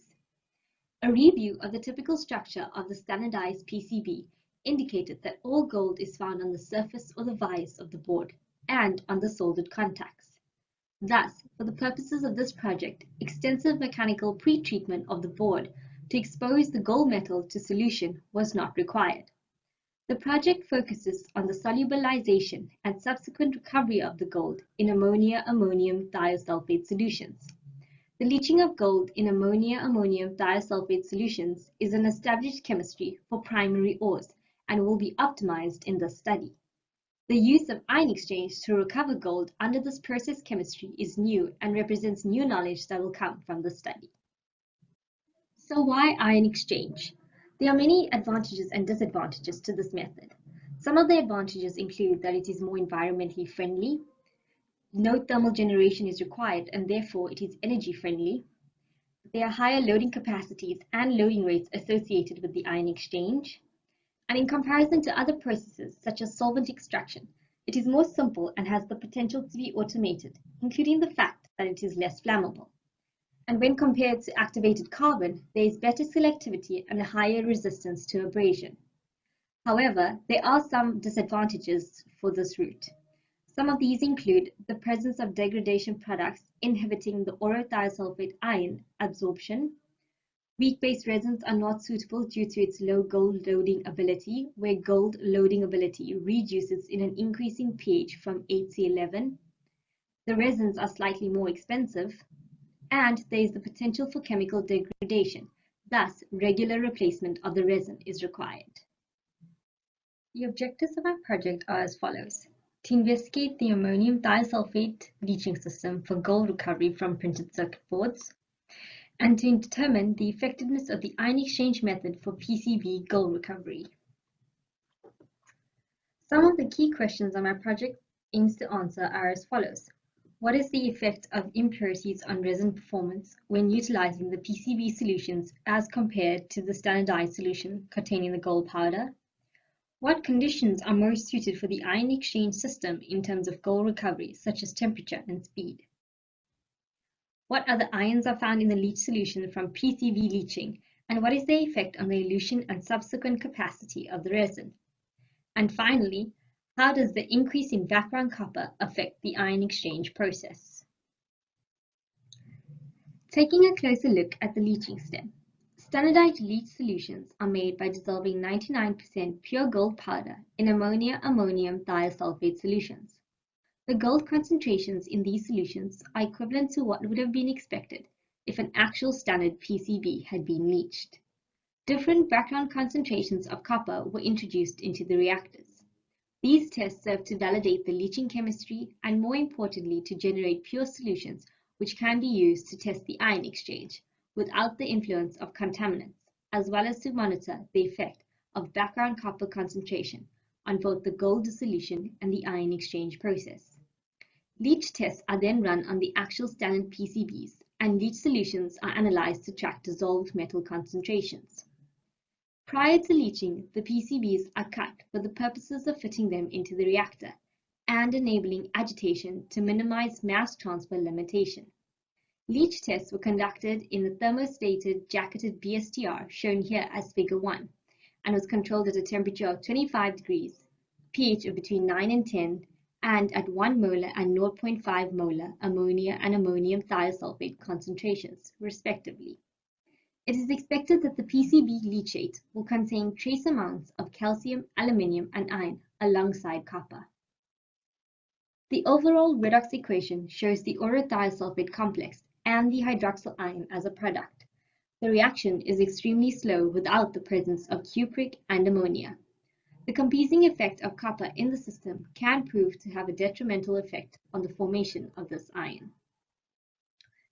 Subsequent to the leaching process is the ion exchange method. This utilizes resins in order to remove the orothiosulfate ion from the solution by attaching onto the resin. Initial tests utilize the standardized leach solutions, and these serve to validate the ion exchange process in thiosulfate systems, as well as to measure the resin capacity without the interference of contaminants otherwise expected from actual PCB leachate. The tests are then repeated using actual PCB leachate. 2 types of resins are tested, as well as 2 types of eluents. The small clip shown on the left consists of ammonia and ammonium thiosulfate in solution, as well as the gold powder. A zero-length column, or ZLC, is utilized for these tests as it reduces complications experienced in the longitudinal dimension when using a plug flow arrangement. This is shown as figure 4. This is essentially a small device containing the resin. This method is incorporated in a kinetics equilibrium testing as well as capacity testing, which will be expanded on in the next slide. There are 3 main tests that are conducted, namely capacity, kinetics, and equilibrium testing. Capacity testing is first conducted in an open circuit in order to determine the capacity of the resin in equivalents per liter, where equivalents per liter refers to the molar quantity of monovalent ions absorbed per unit volume. In this case, this type of testing, an excess amount of electrolyte is passed through the ZLC. The anionic atoms are absorbed onto the resin, and any ions present on the resin are then desorbed and collected in the effluent before being sent for analysis. The closed circuit is required for kinetics and equilibrium testing. The equilibrium testing essentially determines the equilibrium between absorbed species and species in solution. A temperature and conductivity indicator are connected to the solution. The temperature remains constant and the conductivity is recorded every 10 seconds. The kinetic testing is required in order to determine how quickly gold recovery is reached under specific conditions. This involves varying flow rates with a fixed liquid quantity contacted with the resin. This type of testing determines how much time is required for gold to be recovered for each specific resin, therefore formulating absorption isotherms for the synthetic and actual leach solutions. The outcome of this project will prove vital in playing a part in the circular economy for the recycling of e-waste. Some of the key points include the effectiveness of the thiosulfate system on gold recovery, as well as the suitable resin, eluent, and conditions for gold recovery. This project will also contribute to the development of hydrometallurgical processes that can be incorporated for the beneficiation of PCBs for high-value products. The ion exchange research and experimentation on PCB leach solutions incorporated in the project are novel components that will lay the foundation for further investigation into gold, especially in the e-waste sector. I thank you for your time, and I would like to acknowledge the following companies for their contribution to this project.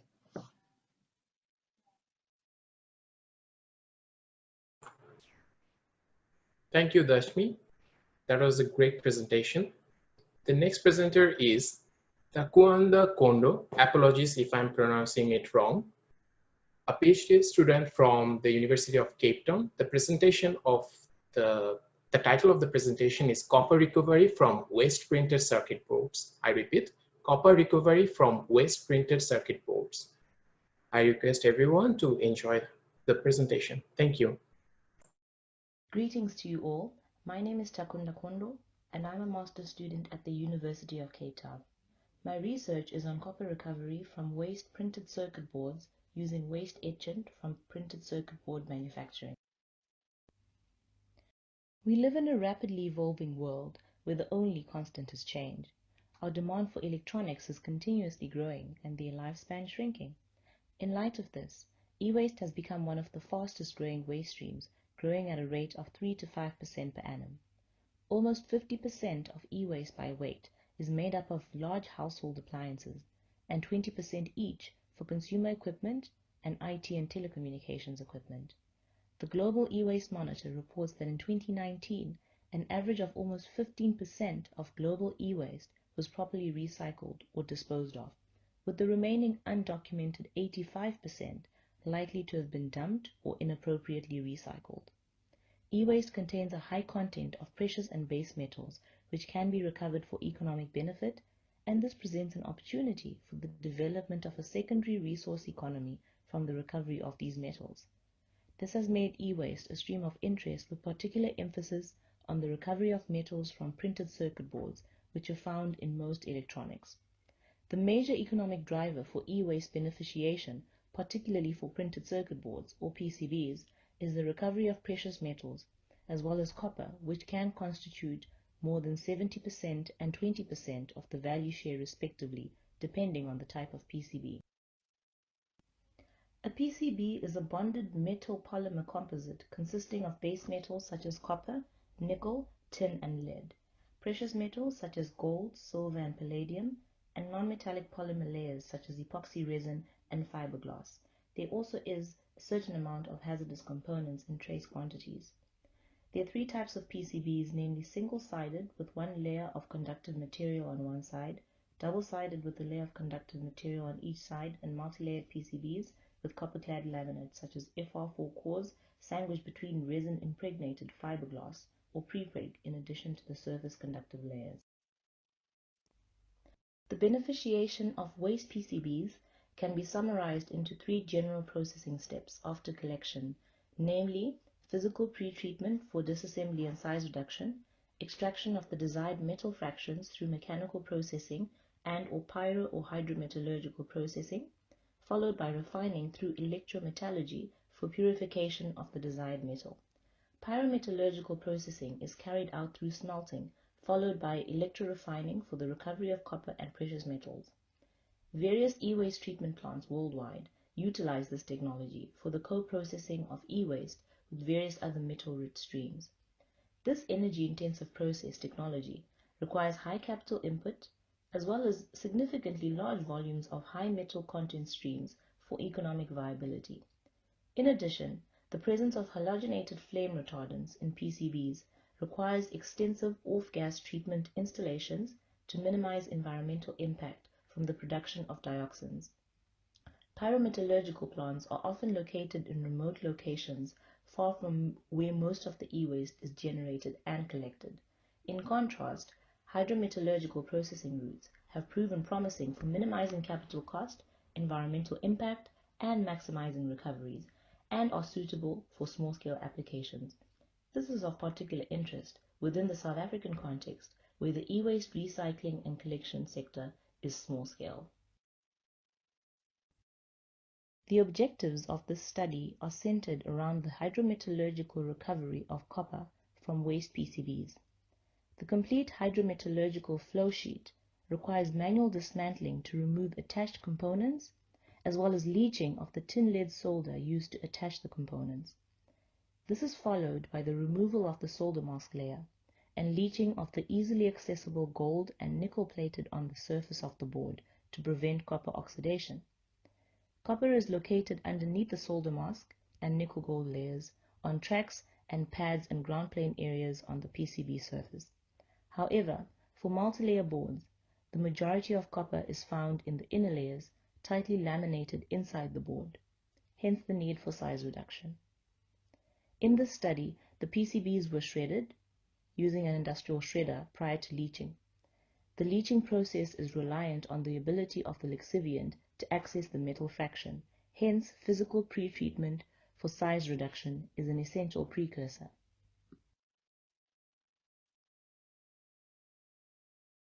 The copper etching reaction is illustrated by equation 1, where solid copper is oxidized by reacting with cupric ions in etchant solution.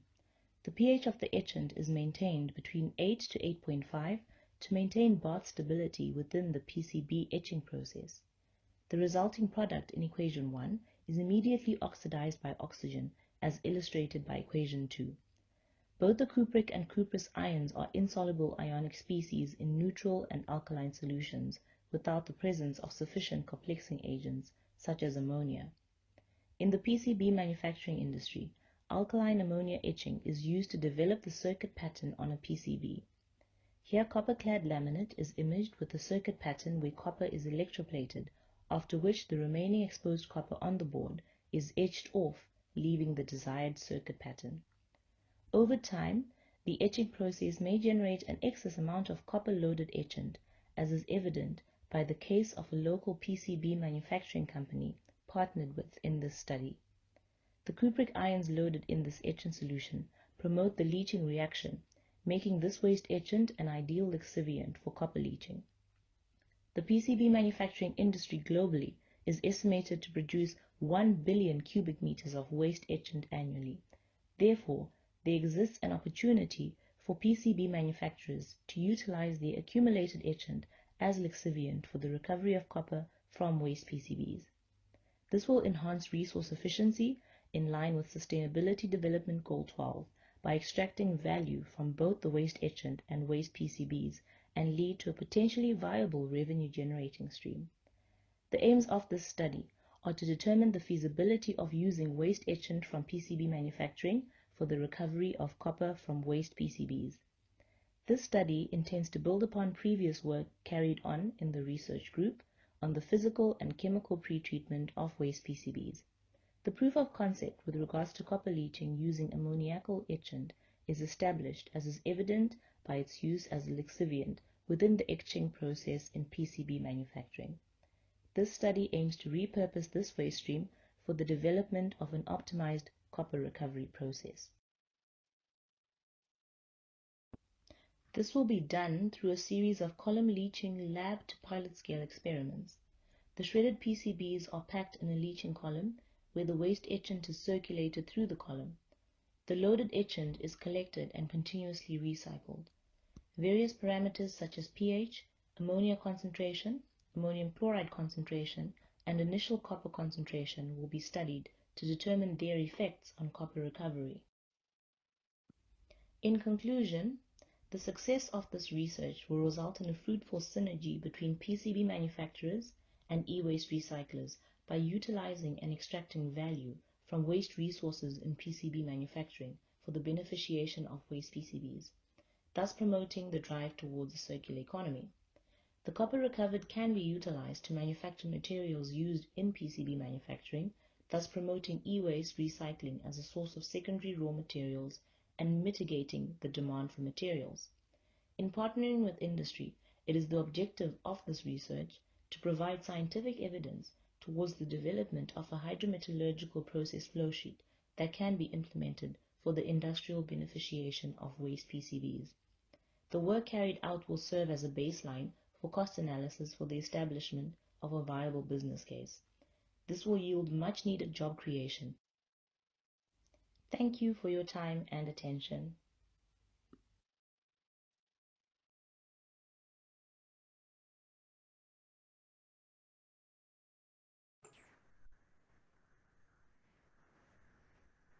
Thank you, Thakunda, for your nice presentation. With that, we end our session on sustainability and circular economy and now move on to the question and answer section. So the first question we have is for Jandira Morais. So it's from Kiran. To what extent does the local government fund recycling centers and support workers in this sector at present? What more needs to be done from a government perspective?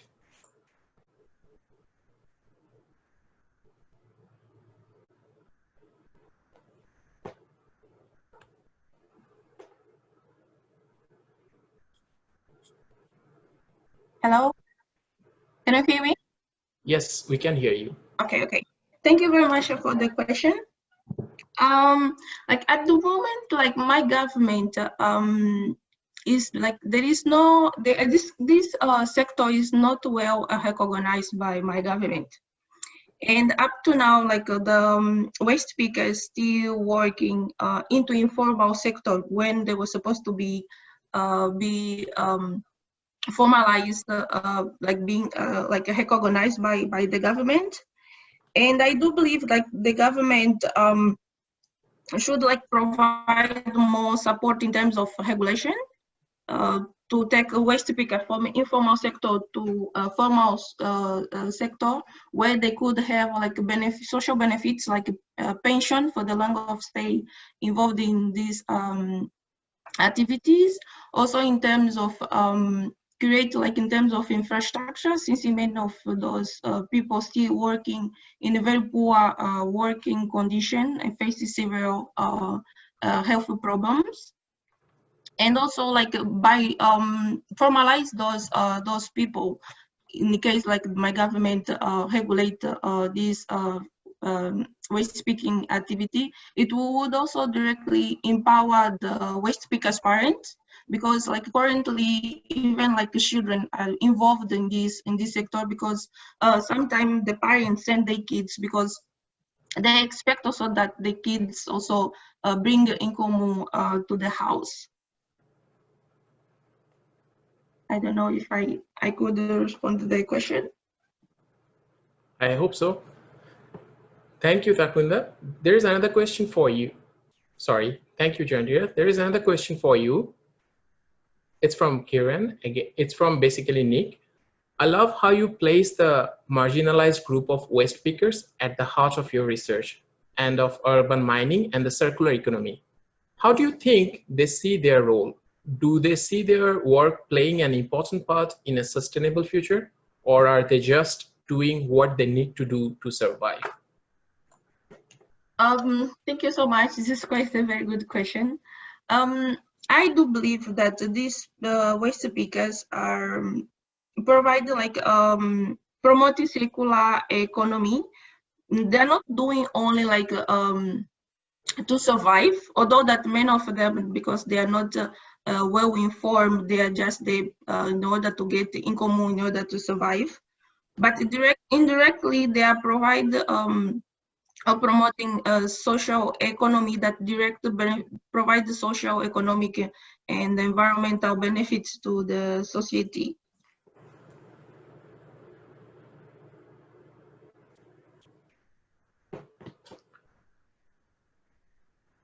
Thank you, Jandira. So let's move on to our next presenter, Takunda. So there is one question for both Takunda and Dasmi.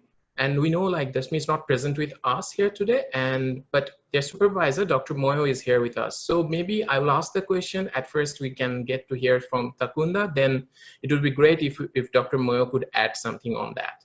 So for both Maharaj and Kondo, a question from Kiran is, are there any particular PCB designs that complicate the recovery of the contained gold or copper respectively? For example, due to gold or copper being alloyed with other metals?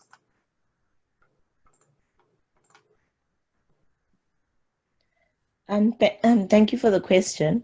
I'll speak to maybe complications with the copper recovery, and I guess that is the heart of my research. That there definitely are complications when it comes to multi-layer boards, mainly because the copper isn't easily accessible because it's found sandwiched between the multi-layers. So the complications would be in the lixiviant accessing that copper, so which is why size reduction in pretreatment processes are particularly significant before the leaching is actually carried out. Thank you. There is another question. It's from Nick Biham. It's again both for Takunda and Dasmi. How economically viable or competitive are these technologies at present, do you think? What can policymakers or other stakeholders do to improve this and stimulate effective circular economy initiatives?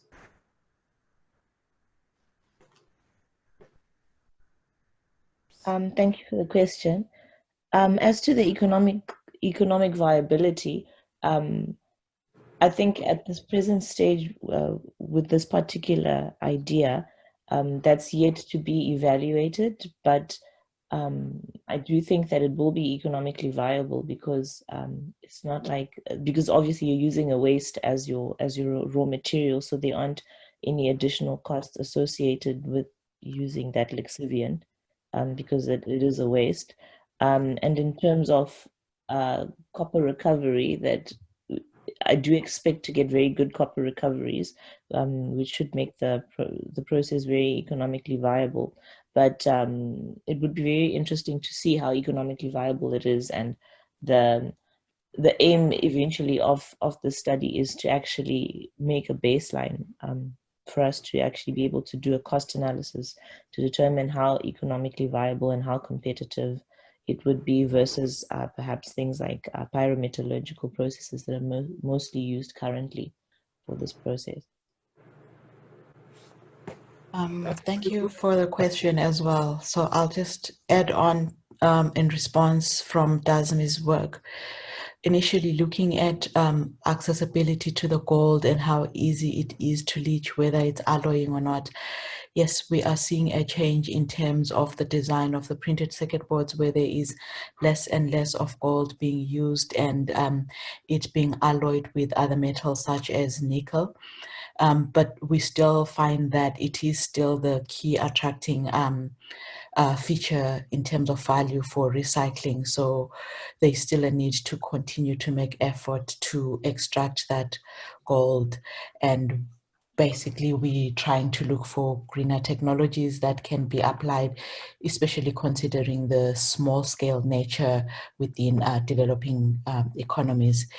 And with regards to what governments are doing to that effect, we are also seeing a change in policy and hopefully legislation along those lines, where we suddenly see, at least in South Africa, a drive towards extended producer responsibility in terms of electronic waste, meaning that the economics can now not only be driven by profits from the recycling, but also incentivized by some sort of cash injection towards recycling from EPR schemes. I hope that covers a bit of the questions asked.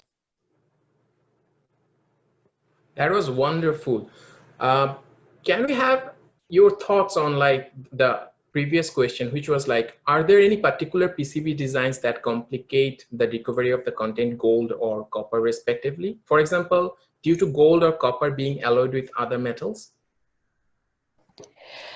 So in terms of the gold, it hasn't really been a complication at the moment. Yes, we're seeing gold being alloyed, but the same process chemistries that we have been applying to leach pure gold are still applicable to the alloys. So we haven't seen a problem with that.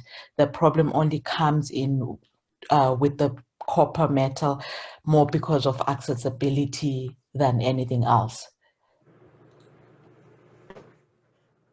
Thank you, Dr. Moyo. So there's another question for Jandira. It's from Fitsum. I wonder whether the two presenters from Cape Town thought of incorporating policy efforts that need to be made with regards to waste pickers to maximize waste collection, which is needed to support the technical recycling. Yes, thank you so much for the question. I would say yes, because if there is no any regulation that to protect waste pickers, it's become a little bit difficult for them, like to be well visibility. I would say that, like for example, the case of Colombia, India, South Africa, Brazil is. For example, in the case of Brazil, like it was implemented, or Brazilian government incorporate the waste pickers or formalized waste pickers in 2002. So their waste pickers, they have more like in terms of facilities, in terms of social benefits compared to the Angolan, for example, reality. If the government is willing to like provide the regulation to support those people, definitely it would make a very big difference in the waste pickers' life. Thank you. With this, we are ending this note. The last question is actually related to breaking the silos, which is the theme of our conference. And so I'd like to thank Fitsum again for asking that so relevant question. And I'd like to thank all the presenters for presenting that relevant work. With that note, I'm ending this Q&A session and moving to the last session of the day for the student conference, basically, for the student presentation, basically, and it is related to the policy initiatives related to mining. So the first presenter we have here with us on this session is Fitsum Welde, apologies, Fitsum Welde Georgis. Apologies if I have pronounced it wrong. He is a PhD candidate at the University of Queensland. The topic of his presentation is Mining Economy Linkage, a Literature Synthesis. I repeat again, Mining Economy Linkages, a Literature Synthesis.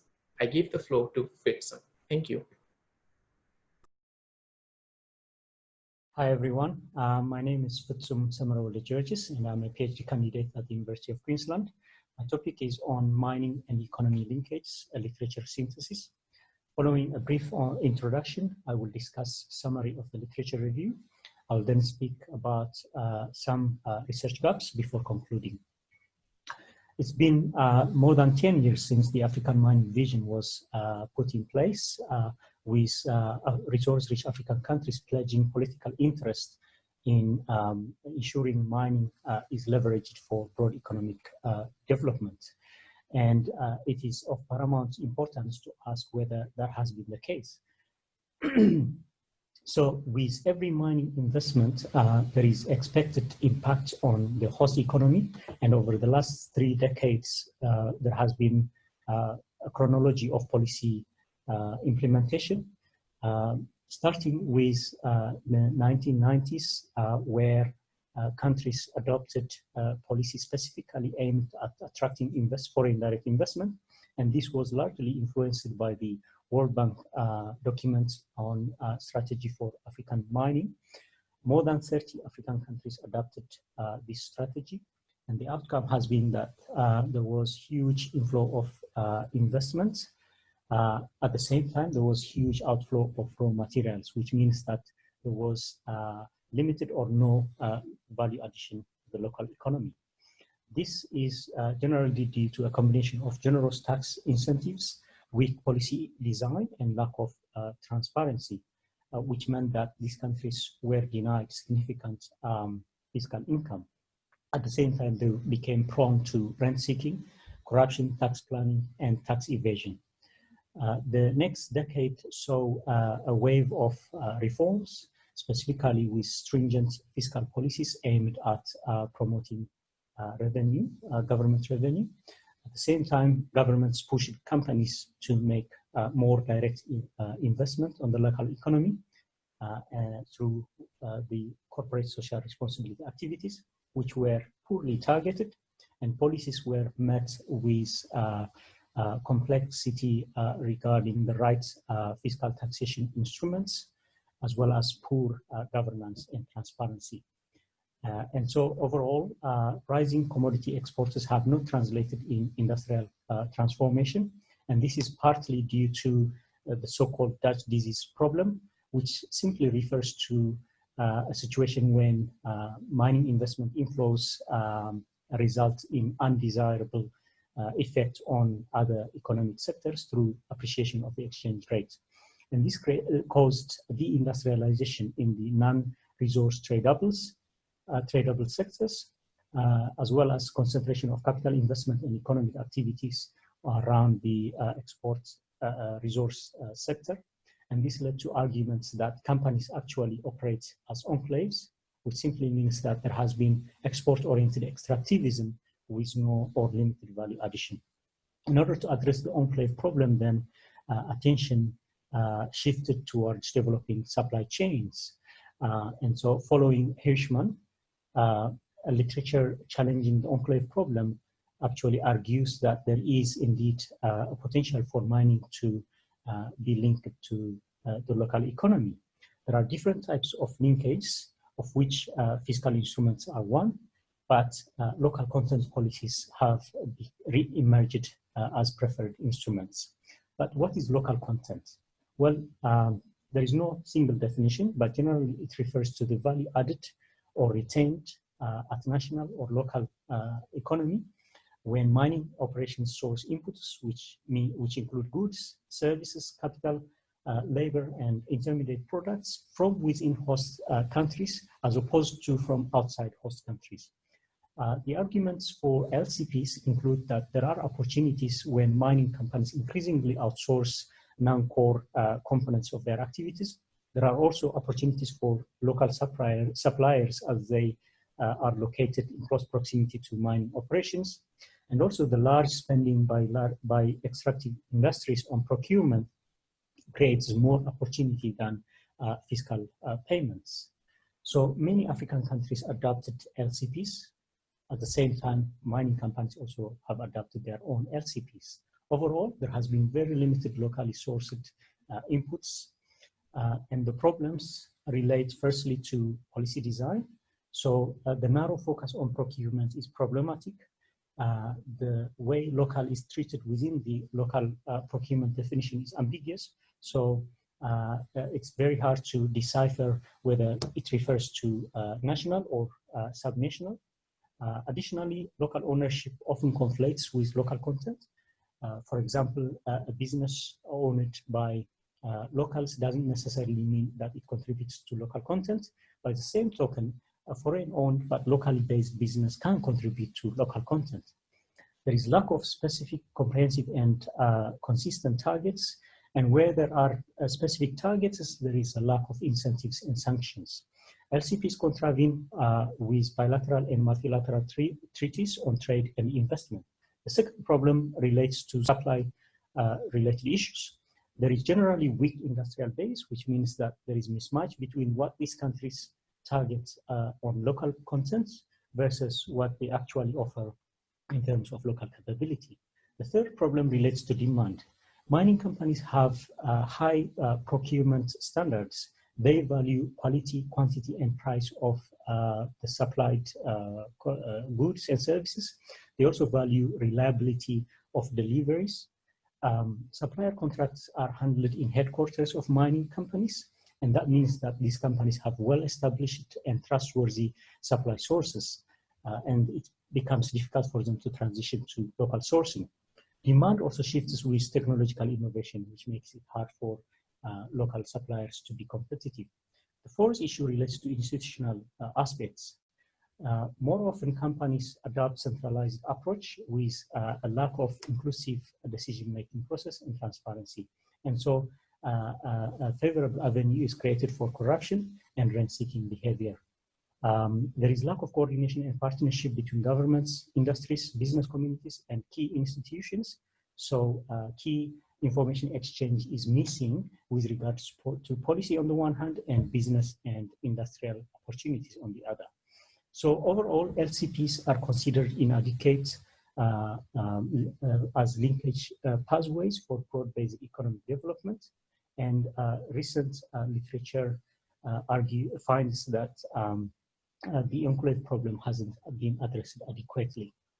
There are three interrelated research gaps. The first one relates to, obviously, the narrow focus on local procurement. The second one is that the instrumentalization of LCPs to achieve linkage is problematic, as demonstrated by the poor performance of these countries. Even if LCPs succeed in local procurement, what is actually developed is mining supply chains and not really linkage for broad-based economic development. Such an outcome leads to the mining industry being the epicenter of the greater economy rather than it being the part of the greater economy. And so the third research gap relates to the fact that LCP literature fails to explore linkages from the host economy's perspective. So there is a need for understanding and developing host countries' endowments. So by way of conclusion, this research aims to fill the research gap by initiating a discussion around the economic transformation-centered approach to linkages and also generating empirical evidence. It also aims to inform policies at national level, as well as the implementation of the continental commitment for commodity-led industrialization as part of the African Commodity Strategy of Agenda 2063. Thank you, and all the best.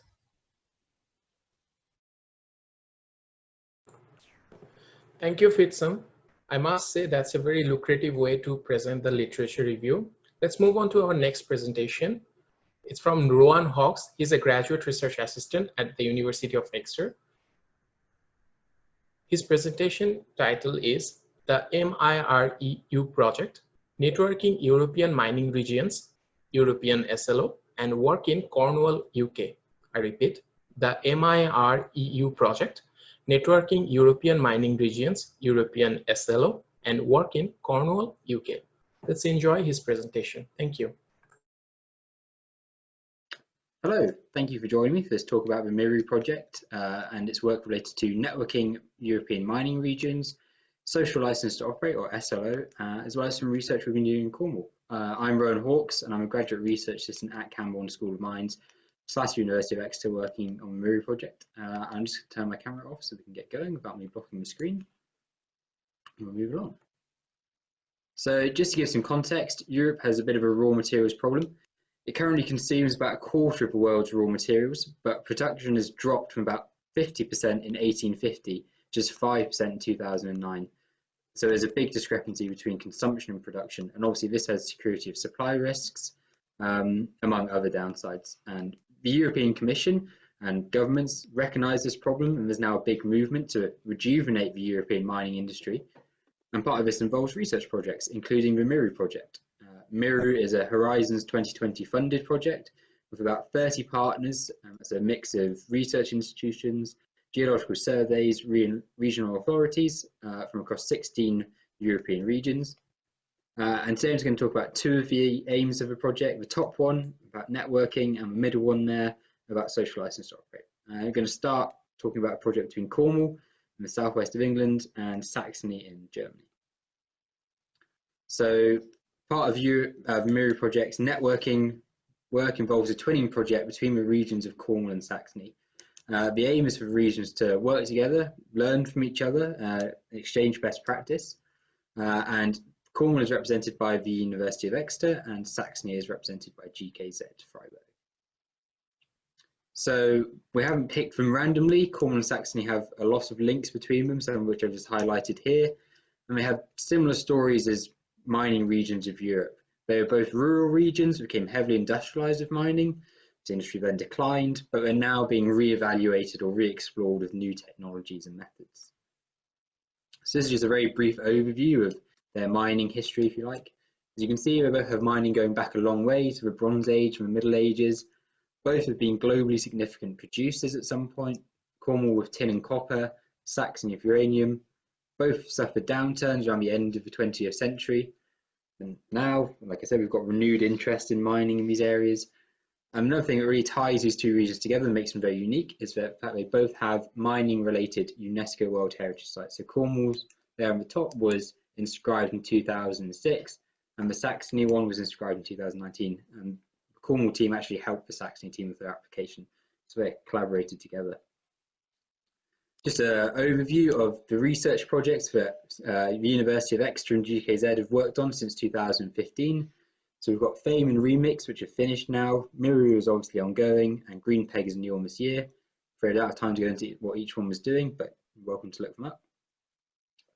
Another similarity between the regions includes their georesources due to a similar geological setting. What this means is basically you can compare projects across the regions like for like in a way. As you can see, you can always match them up across the screen here. And British Lithium, for example, have been over to visit Deutsche Lithium to look at their Zinnwald project because they're looking at very similar mineralogy here in Cornwall as they are over in Saxony. And Anglo-Saxony Mine, you can see there was a tin project in Saxony.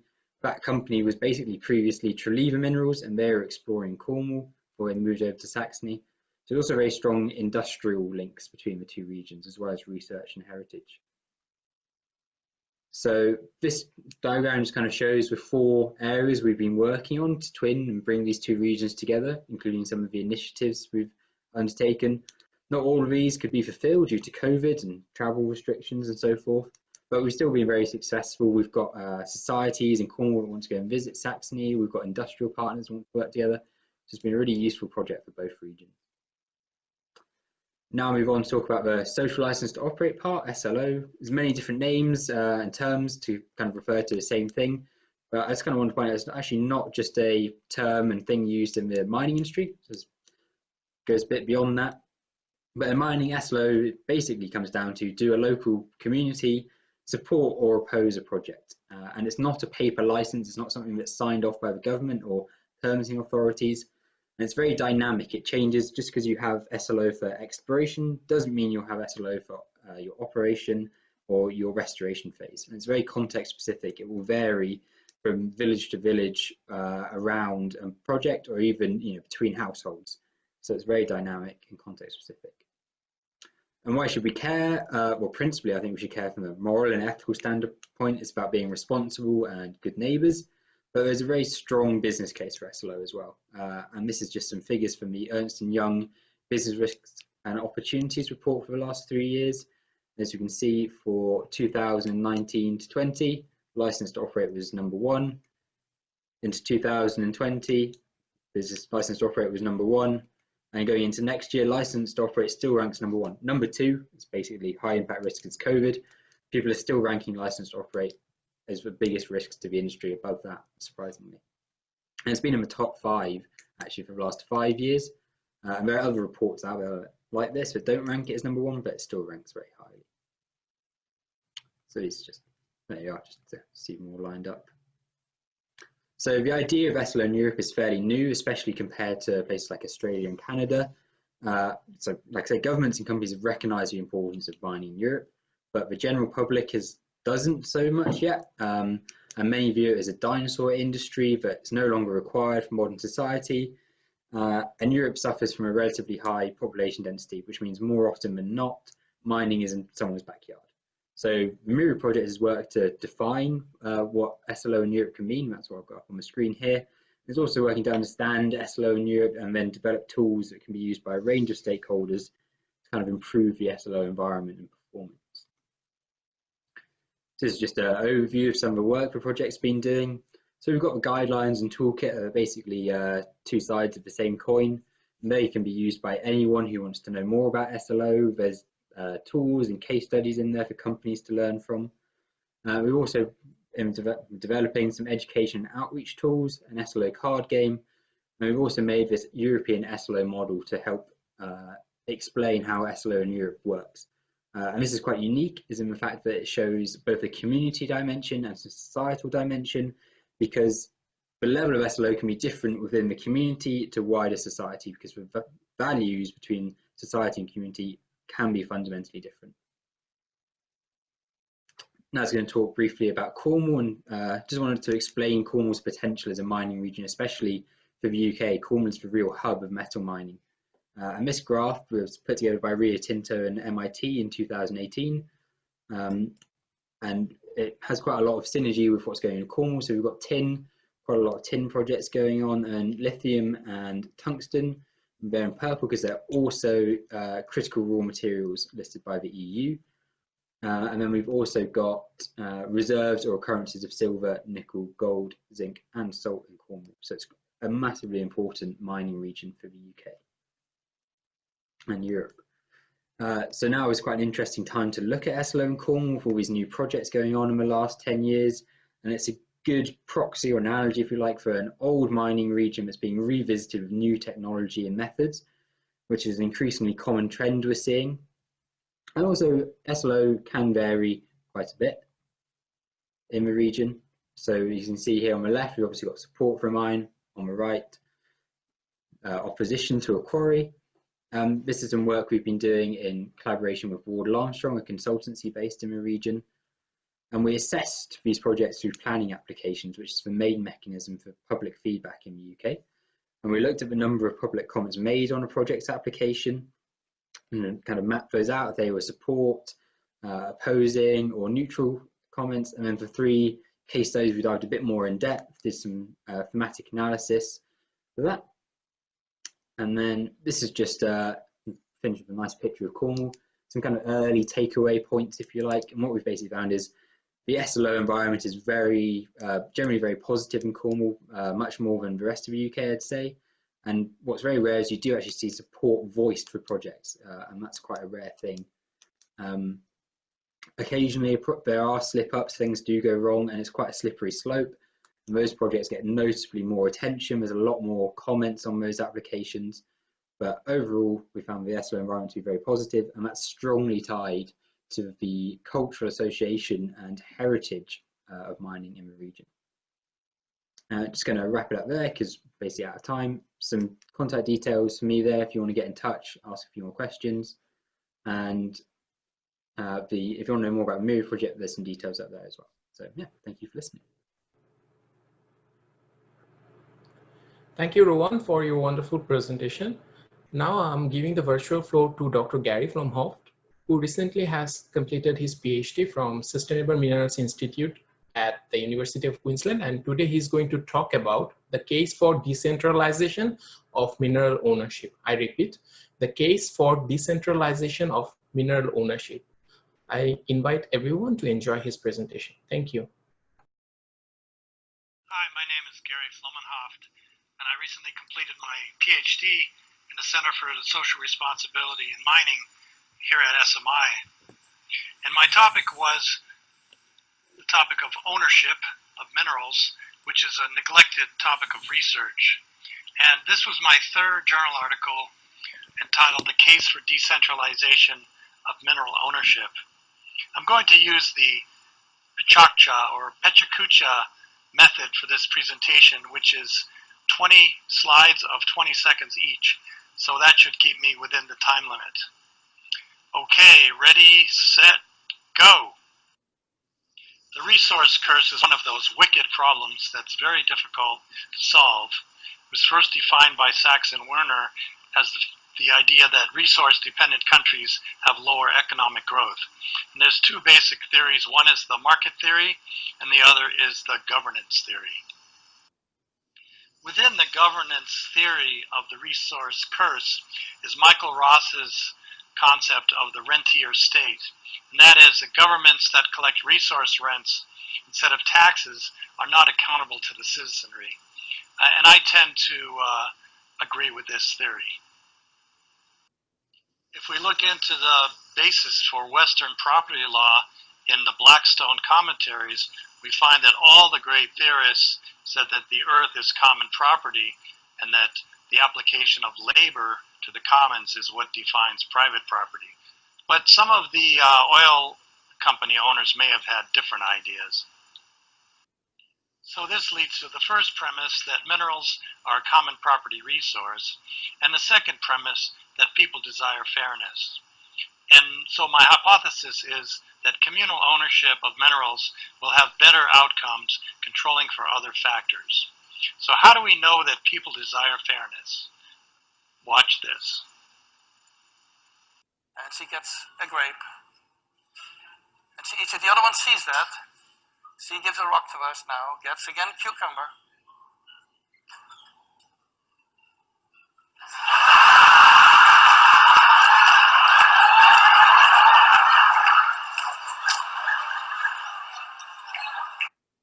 When we look at ownership, we find a very interesting dichotomy. At the global level, almost everything is commons under the common heritage of mankind principle. And in traditional communities, the earth is a commons to be shared. But in the nation state, almost nothing is communal property. Everything is either state or private property. So in order to analyze communal property ownership, I had to divide 199 countries into 7 different categories of ownership, following Otto, but using my own original categories of ownership.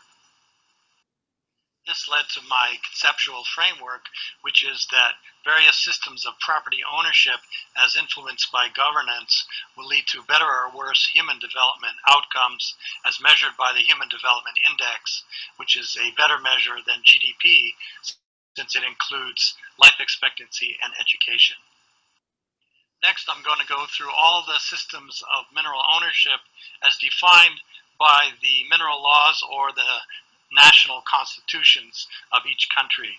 The first one is where the president is granted ownership rights, and this is the case in 5 countries. Next was the category of state or crown ownership, which was 143 countries, which includes the British Commonwealth and most other countries in the world. In the case of communal ownership, there were 19 cases, but in reality did not really differ from state ownership. There were 8 cases of customary landowners, which were all Pacific Islands, but only 3 had data for the HDI. There's the decentralized case, or mixed, which had different ownership at different levels of government, and there were 10 cases of decentralized or mixed ownership. The everyman's right is an interesting one, where the claimant or the prospector is granted the ownership of the minerals, and there were 5 cases of this. They may have to pay royalties to the landowner and to the government, but they are still considered the owner. And my all-time favorite is the ad coelum doctrine, which means whoever's is the soil, it is theirs all the way to heaven and all the way to hell. So this gives the mineral rights to the landowner. And with claimant and landowner together, there were 8 cases. And without this, we wouldn't have the Beverly Hillbillies. And listen to my story about a man named Jed. A poor mountaineer barely kept his family fed. And then one day he was shooting at some food, and up through the ground come a bubbling crude. Oil, that is, black gold, Texas tea. Well, the first thing you know, old Jed's a millionaire. The kinfolk said, Jed, move away from there. Next, I looked up the Human Development Index for 199 countries and tried to do a multiple regression analysis to determine the influence of communal ownership on the Human Development Index. But the sample size was too small, so I had to combine the countries into the centralized and decentralized categories. Using the 2 new categories, I did a comparison of the means statistical test and found 132 points higher for the HDI for the decentralized ownership category. But of course, we didn't account for all the other factors, which the reviewers were quite happy to point out, so that's what we had to do next. Next, we analyzed the influence of decentralized mineral ownership on human development, controlling for demographic, governance, geography, and economic factors. We even included resources as a percentage of exports, which came from Sachs's original study on the resource curse. I don't want to bore you with all the data sheets, but a number of our models had statistically significant results for decentralized ownership, including the instrumental regression, which was done in order to account for the endogeneity problem. Just to give you an idea of some of the other important factors, competitiveness of the economy, corruption perception, democracy score, gender gap, and all of the World Bank governance factors were statistically significant in their effect on human development, along with decentralized ownership. So our findings are that decentralized ownership of minerals provides a higher human development index controlling for other factors. This is consistent with the rentier state theory of the resource curse, and it supports the concept of subsidiarity, that mineral governance should be managed at a decentralized level. And it's also consistent with what we know from history. I want to thank all my advisors, especially Shabir Ahmed, who helped me with the statistics, and I couldn't have done it without you. And I want to thank everybody else who helped me along the way. I really appreciate it.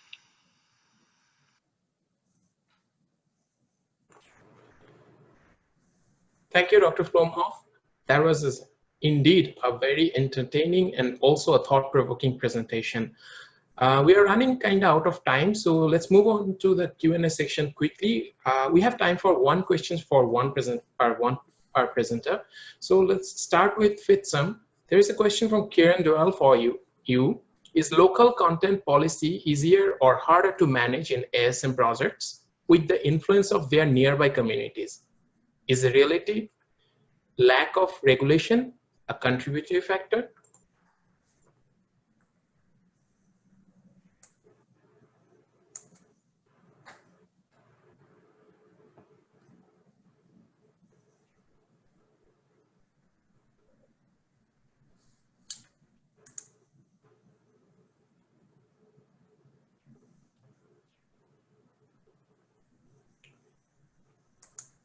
Hello, Fitsum.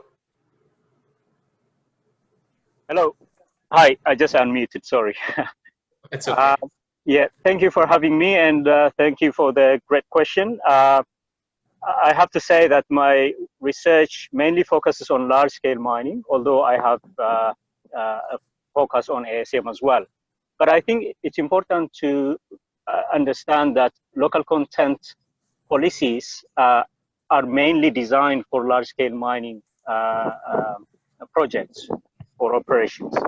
And obviously, with all the challenges that the ASM sector faces, especially in terms of governance, and because LCPs also have or need critical governance aspect, it would be difficult, I imagine, to implement LCPs on the ASM sector.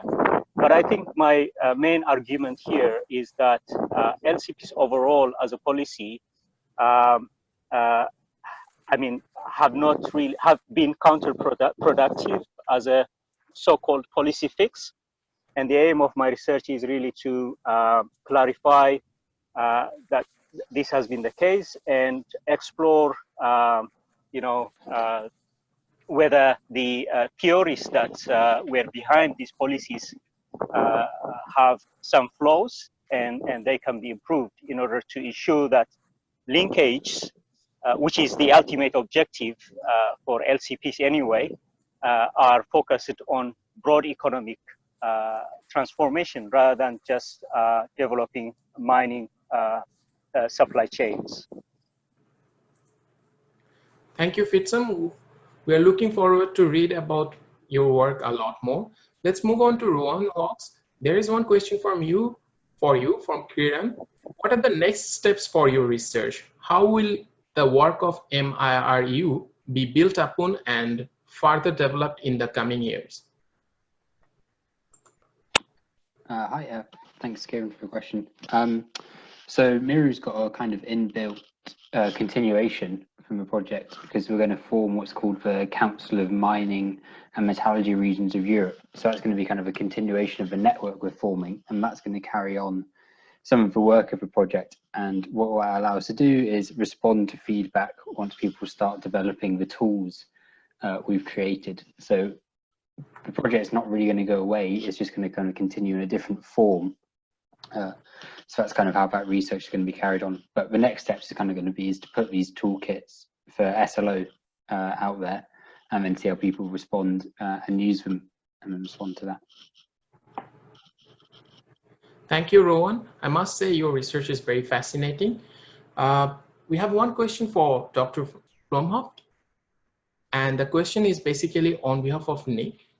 You make a convincing case that communal ownership leads to improved human development, but how realistic is it to expect nations to change their ownership basis? How might this be achieved? Thank you for the question. Actually, it was decentralized ownership. I wasn't able to do the statistics for communal ownership because it doesn't really exist at the nation state level. And how to change that policy? All you can do is make the case for best practices in policy and hope that governments pay attention. But that's a difficult process. Indeed, it is. Thank you, Dr. Flomhoft, and thank you everyone joining this session. I would like to thank all the presenters and all the lovely audience for all the Q&A. Let's keep the chat session vibrant and let's keep in touch with everyone. That is one of the goal of this conference. And with that note, I'm thanking our sponsors for backing us with this conference. And also I'd like to thank all our supervisors and my fellow organizing committee. With that note, I'm Durjar Boido signing off from the session and passing this virtual floor to my fellow mate, Cassia, to start the next panel discussion. Thank you, everyone.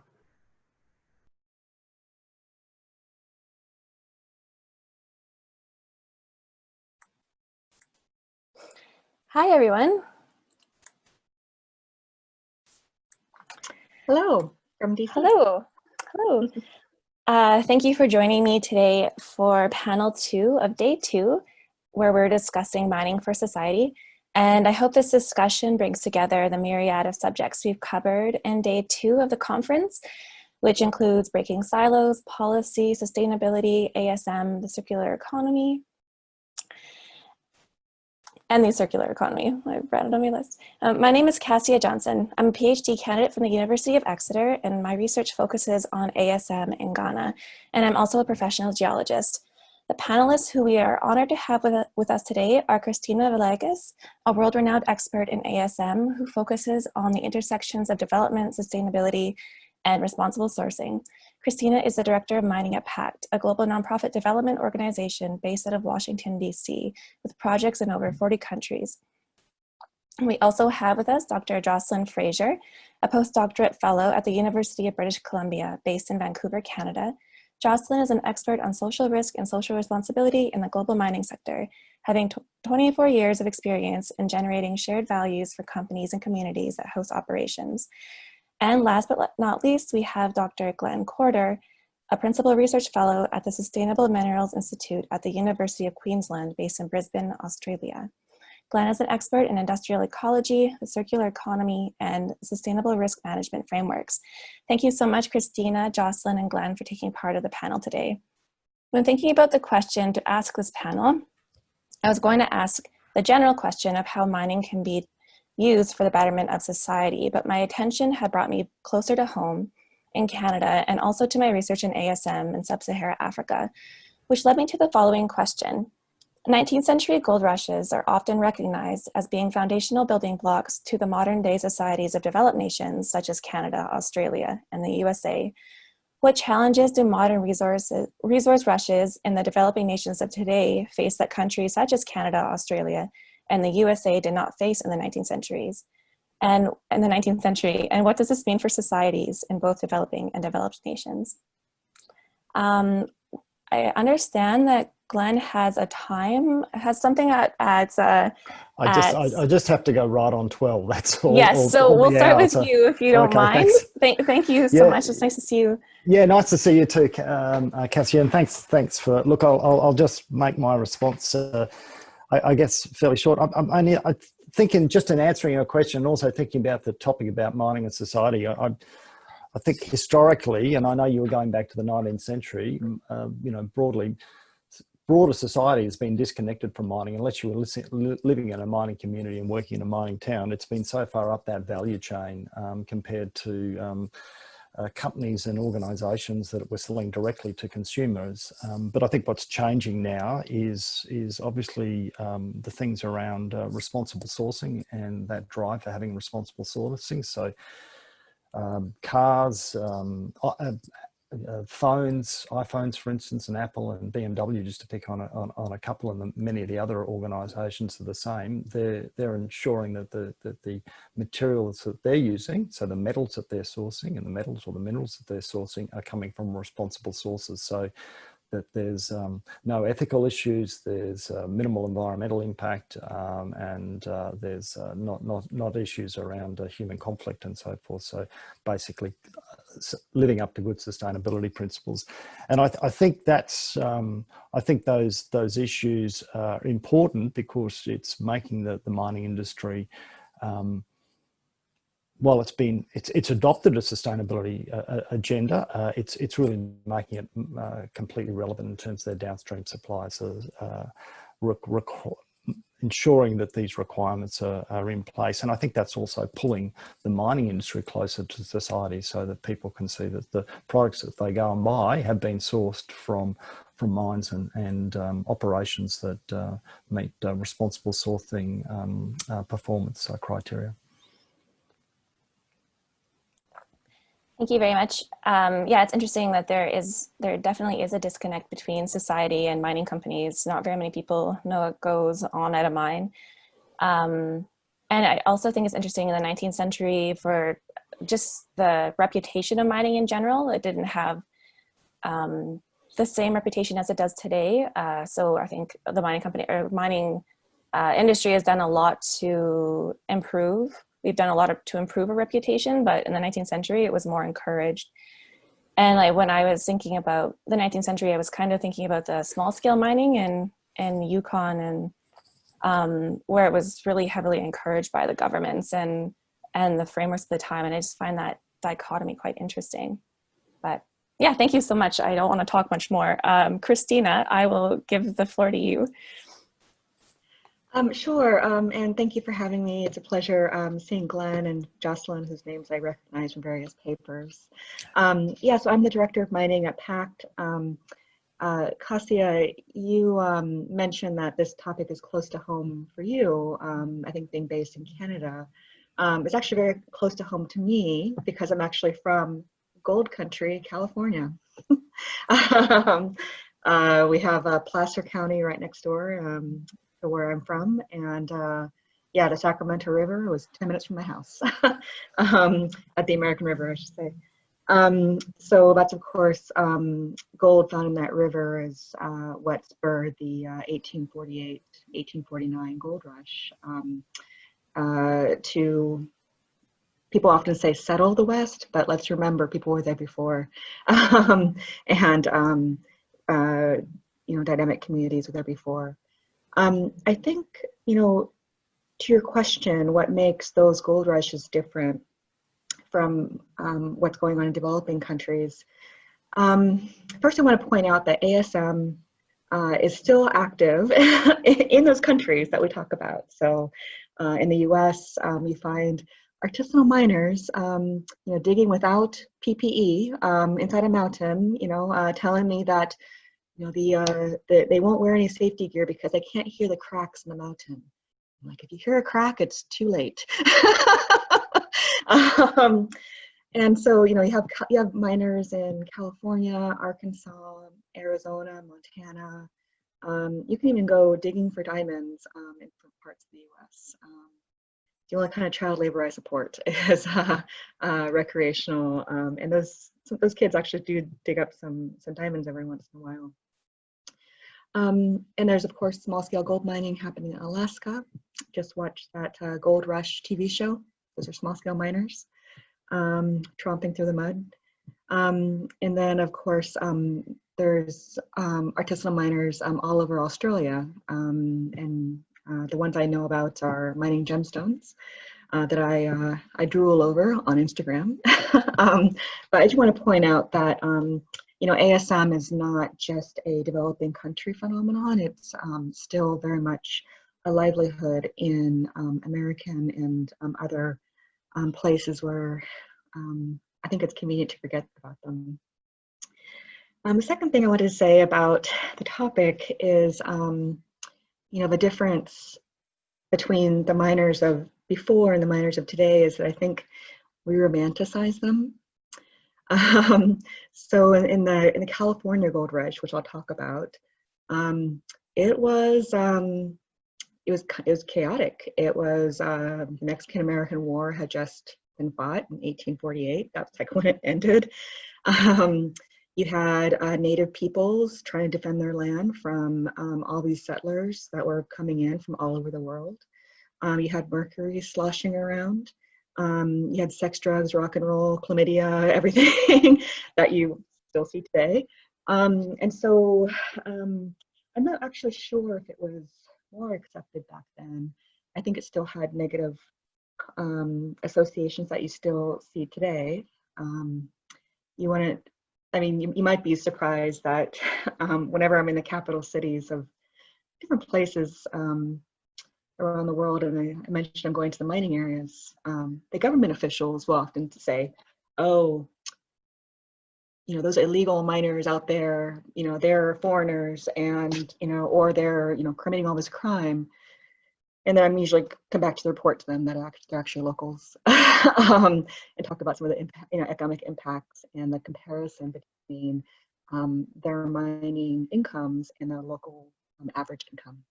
So I'm still kind of squashing stereotypes. And through my current work, you know, Glenn, you mentioned bringing mining and society closer together. That's one of the themes of my current work, which we can talk about later maybe, through traceability.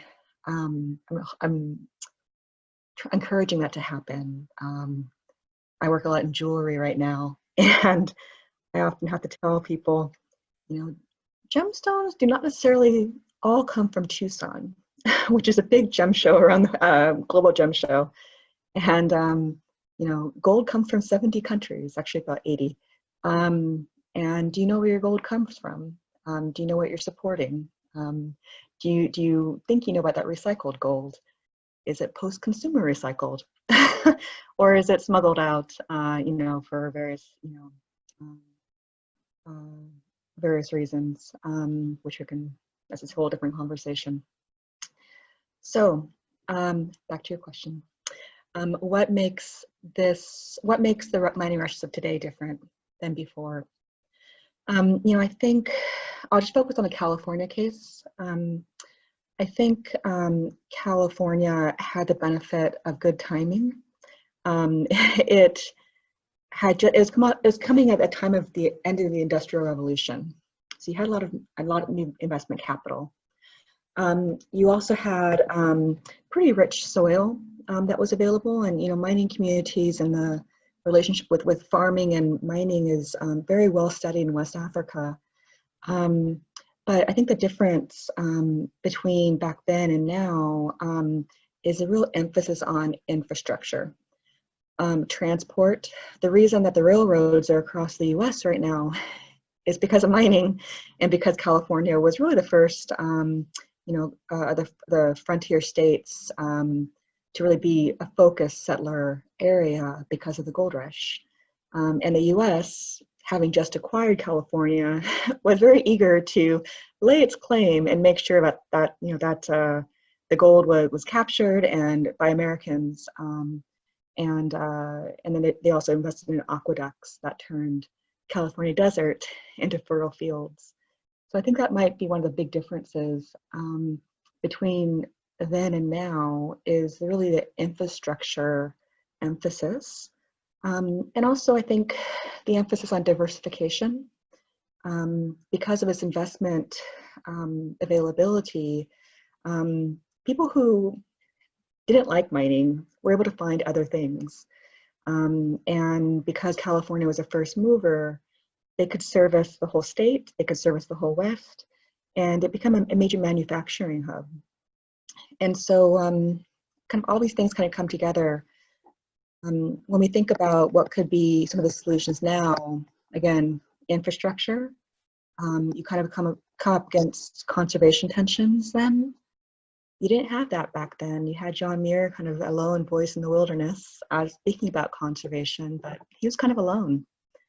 And then you had investment, and banks were willing to lend, and you don't really see that now. ASM are kind of famously unbankable, and that's for lots of reasons: lack of geological reports, lack of formal license, things like that, and then this diversification opportunity. So those are kind of my initial reactions, but just again, a plea not to romanticize the past, because it was messy. You know, John Sutter, whose fort was at the center of the gold rush in California, he lost the fort. It was overrun by squatters, by people who were looking to take that land, and they were successful. So I think, you know, we have 100 years, actually more than that, 150 years of distance between the gold rush in California now. But I think it's just as messy as what you see in places around the world. Thank you, Christina. Yeah, it's definitely romanticized. I couldn't agree more. And yeah, the points you bring up about culture and the difference in conservation efforts and societal values in the environment are quite astounding. And it's also interesting the idea that a lot of the ASM miners in Canada and the US and Australia were foreign to the lands, and they weren't the Aboriginal people that were mining. But I mean, I need to look more into actual Indigenous mining techniques and stuff in Canada, for example. But yeah, there's so much to think about. So thank you so much for your insight. I really appreciate it. And I'm going to give the floor to Jocelyn. Sorry, Jocelyn. Hi. Hi. How are you doing? I'm great. Thanks so much for Okay. the invitation. And it's really nice to be here and to meet you and Christina in person and to see Glenn again, whom I've had a chance to meet before. So thanks for having me. I think when I thought about this question, which I think is very interesting, I think a lot of the challenges that are faced today versus in the 1800s can really be grouped around issues related to environmental, social, and governance, or ESG, the recognition of the rights of Indigenous people and of communities to have a voice in decisions that impact themselves and their communities. And so, building on what the others have said, I would say I think there's 4 things that I think are really significantly different. We have increased transparency and its twin, increased scrutiny. I think this is a good thing, but in my work with mining companies, I sometimes wonder whether they do or not. And I think a major driver of that transparency is the internet and the ability now of Indigenous peoples and remote communities to connect to one another through social media or on internet platforms so that they can really share their experiences and their stories.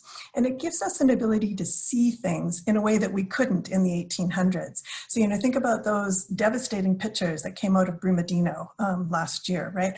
We can really see what's happening elsewhere. And so I think that's been very beneficial, but it's a big change, and it certainly imposes some challenges to companies operating today. The second thing is, and Christina just talked about this, ASM continues to be an extremely important economic driver in many emerging economies and in established economies. Had trouble getting that out. But I think that one of the really big changes is the rise of the multinational corporation. And multinationals now are courted by governments in many emerging economies for the foreign direct investment, the taxes, the royalties, and the employment that they generate during operations and construction. But we know that large-scale mining is not always welcomed by communities. There's been that great study done out of Queensland and Harvard that showed the costs of conflict and really talked about how communities are not always as excited to have them in their business realm. And the third thing is that I think we're seeing increasing calls now for new business models and for something called stakeholder capitalism. So moving away from this notion that the shareholder is the dominant party in every engagement. There's really a push now for companies to create value for society. And some will argue in the mining sector, and I hear this a lot, well, mining does create value for society because it produces minerals, metals, and materials that in turn are used to produce goods and services valued by society, and mining will play a pivotal role in the transition to a low carbon economy. And both of those things are true, but what we're really talking about is how does mining create and share value with resource-rich communities? So I think those are some really important things. Some people will say, oh yeah, well that's all just, there's too much greenwashing and people are just talking about stakeholder capitalism, but we're actually seeing some real drivers of change. Think about that famous letter that Larry Fink has sent out to asset holders with BlackRock. So for those of you who don't know, BlackRock is an asset investment company in the United States that manages over 700 trillion US dollars in assets. And they're making an explicit call for business to operate with purpose. So I think that's all very interesting. And my fourth point is trust. And I think we've sort of alluded to this in the conversation that we've had so far, but the previous points I've talked about, transparency, connectedness, awareness of environmental and social impacts of mining. All of these things today, I think, and Christina touched on this, have eroded public trust in the sector. I really don't think that mining is trusted today to act in the best interests of society. I haven't seen any public opinion polling from the 1800s, but I'm guessing that trust levels then were a lot higher. My own great-grandpa was the underground operations manager at a mine in a tiny little community on the east coast of Canada. He was the mayor of the community, right? People in that small town still talk about him and his family and the contribution that they made to community service. So that's also a really fundamental change. So let me leave it there because I'm super interested to hear what others have to say and some of the questions that perhaps will come from those of us who are joining us virtually. Thank you so much, Jocelyn. Yeah, I'll open up the floor to the attendees if anyone wants any questions answered.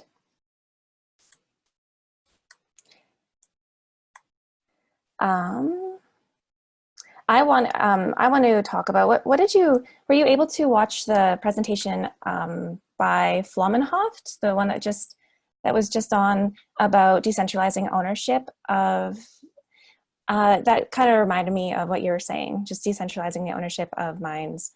I think that's I need to read some more of that work, but I think that's a really interesting idea.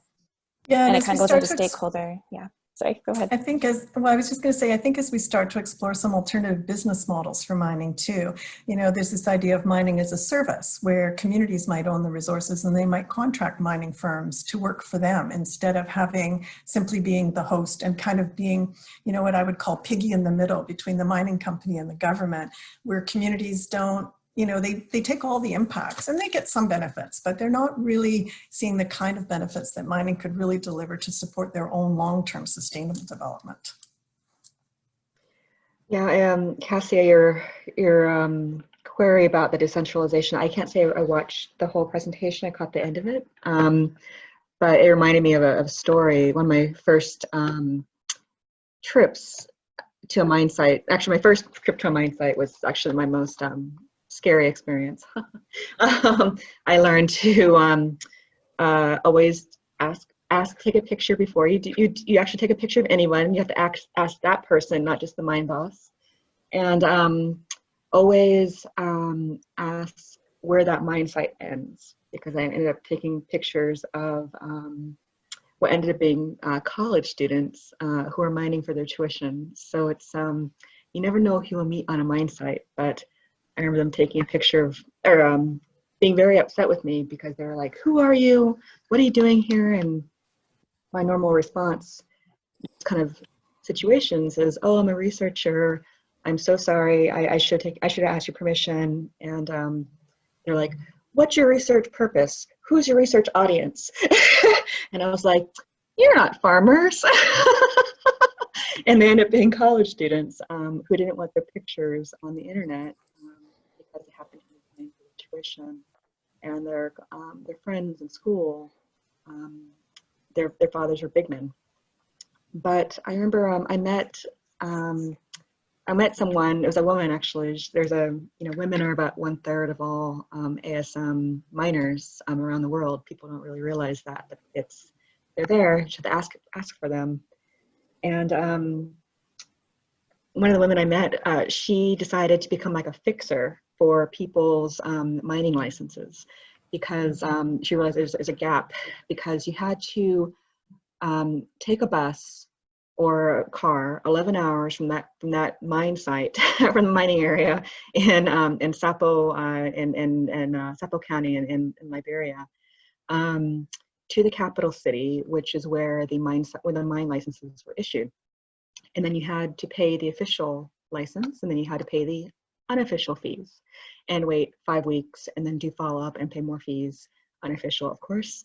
But it shocked me that there wasn't any decentralized way to get a license. That does not solve all the problems, of course, of corruption. But it just struck me about who was able to get a mining license, and it wasn't local people. It was well-connected individuals who had the money to hire someone like her, and good for her. She found a service to do. But it just reminded me of that kind of conundrum, and one best practice I've seen to kind of get over that, as far as access of mining licenses, is group licenses that I've come to learn about in Tanzania. You can have individual licenses and you can have group licenses, and they're the same cost. So, if I want to be the boss and I want to hire all of you to work for me, then I can be the boss and have my group license on the individual license. But if we're all poor and hungry, we can band together, approach the local mining commissioner, get our group license, split the cost. I thought that was more kind of democratic way where we can all become formal. And you're also accessing mining licenses locally with that appreciate kind of local realities. So a bit of a tangent, but your question kind of reminded me of all those things. Thanks, Christina. Glenn, I'll give the floor to you. We only have 1 minute left with you, so take it away. Yeah, look, thanks. I was actually just writing a note to everybody apologising for my departure. Look, I won't say much more because I do have a pre-arranged meeting which I'm hosting. So unfortunately, I can't even. It's not even as if I'm a participant getting a bit late, so I do have to go. But I just really enjoyed the discussion. Artisanal mining is not an area that I'm particularly familiar with, so it was really interesting listening to Jocelyn and Christina speak about those aspects. And I just think, yeah, that the connection between mining and society broadly is just becoming more and more important. So I think that's it's a great topic to talk about, and certainly was highlighted in some of the presentations through the conference. So thanks very much for the opportunity for being on the panel. Oh, thanks for sharing your time. Yeah, we understand if you have to leave now. I'll say a few words to close, but we'll say goodbye to you first. I'll have to leave now. So of course. Thanks. No, everybody. that's okay. Yeah, thank you so much. Great to see you, Glenn. Yeah, nice to see you too, Jocelyn. Nice to meet you, Christina, as well. Okay, bye everyone. Bye. Okay, I'm gonna have to wrap it up. I wish we had more time. I could talk about this for hours. Thank you so much, Christina and Jocelyn. I really appreciate your time and expertise, and I hope to get to talk to you about this in the future a lot more. And I'm going to pass on the Zoom call to my co-host at SMI in Australia. Shujat, are you there? Bye, Christina. Thank you so much. Bye, Jocelyn. Thanks, everyone. Bye-bye. Hello, everyone. Thanks, Cassie. Yeah, I'm here. Definitely, it is my absolute pleasure to be able to say a few words at the closing of this conference on behalf of the organizing committee. But I must say it will give me confidence if my team joins me here as well. Could you please share your videos?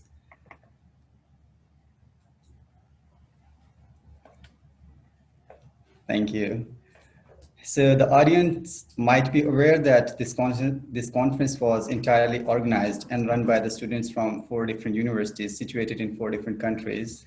I would like to express my appreciation and thanks to my team who played such an indispensable role in organizing this conference and making everything work under the very trying and difficult circumstances of COVID-19. So these are those great and dedicated students who made it happen, and we are proud of it indeed. So during the yesterday's and today's session, this conference has covered many subject areas, including novel approaches to mining, sustainable mine waste management, sustainable mine closure, artisanal small-scale mining, and policy initiatives. I shall not go into details about these topics, as you might have attended the conference, or otherwise you can find them online on our YouTube channel later this week. The diverse and multidisciplinary recipe of presentations, in fact, did break silos. That made it possible for the student participants not only to take part in their presentations and discussions, but it also provided them with an equal opportunity to engage in the discussions and thoughts of other researchers in different subject domains.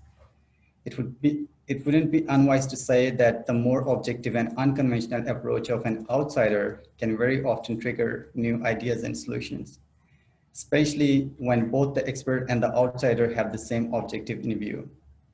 This can encourage students to think out of the box and push the boundaries in their particular research areas. We hope this conference has successfully highlighted the cutting-edge multidisciplinary research being carried out in the mineral sector, in addition to facilitate networking between student researchers and academic or industrial experts from around the world. Your presence as an attendee or panelist means a lot to us, and it is already a big accomplishment for us to testify the success of this event for the year 2020.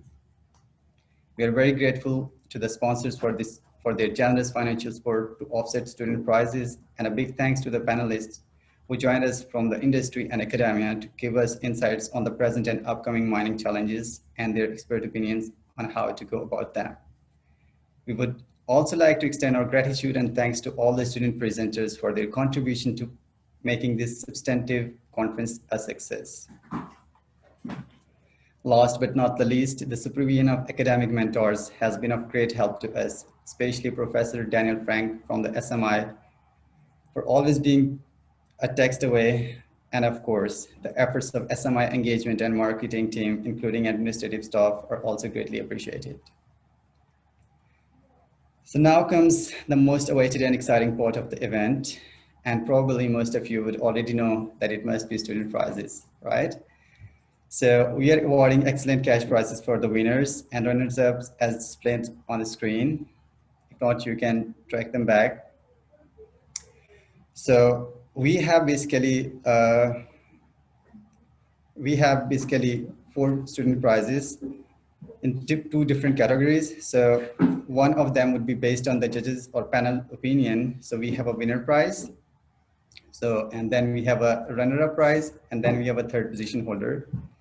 And then in the second category, we will be having a prize based on the people choice. So that one of them got selected yesterday and the other one will be selected today. An official announcement of the winners and runners-up in the first category will be announced later this week. We will keep you informed on that development. However, for the People's Choice Award, the polling will go live shortly. Perhaps you can already see the polling window on your screens. Please cast your vote. You have 5 minutes to go. Let's see who is the winner of your choice.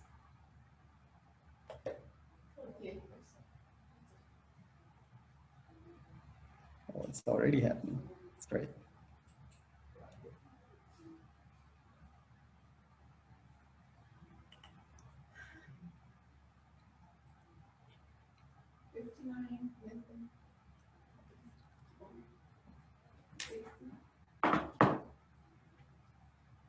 Make it a wise decision for you. It could be just a vote, but it's a huge money.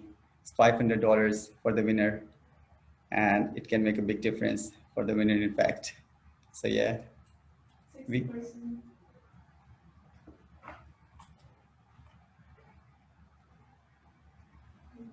62% of the people have already voted.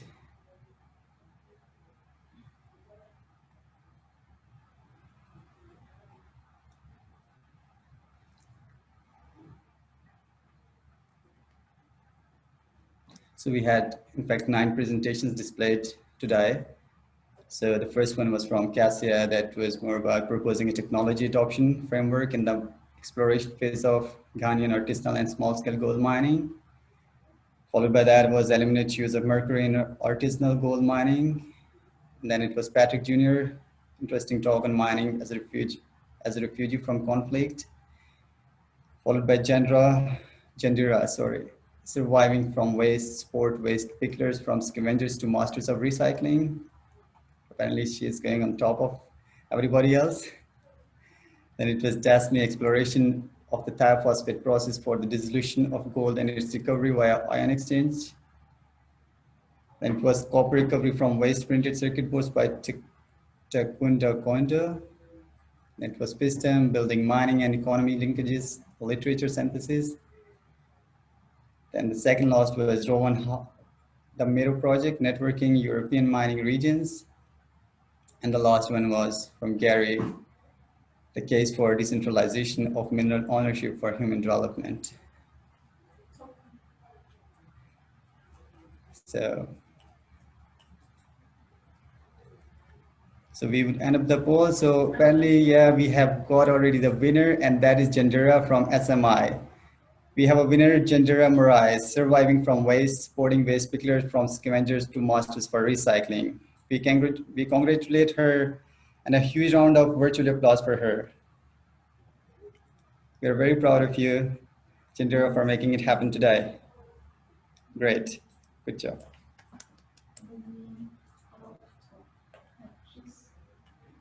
So we would give an opportunity to Jandira. We will unmute. Could you please unmute yourself and talk? Hello, can you hear me now? Yeah, we can. Okay. I would like to thank you everyone to vote to my project. I really appreciate. I'm happy. Thank you so much. We can say that. We can see that. That's a big success, in fact, and we wish you all the best in your future research and your career. And thank you so much. Appreciate. So now we would be proceeding further. So that was officially the end of the conference. In case you have any queries, please write to us at nxtgenerationresources@gmail.com. Thank you once again. We wish the best of luck to all the student presenters in the rest of their research journey and careers. We look forward to seeing you next year, where we will continue our cooperation for another successful event. Bye.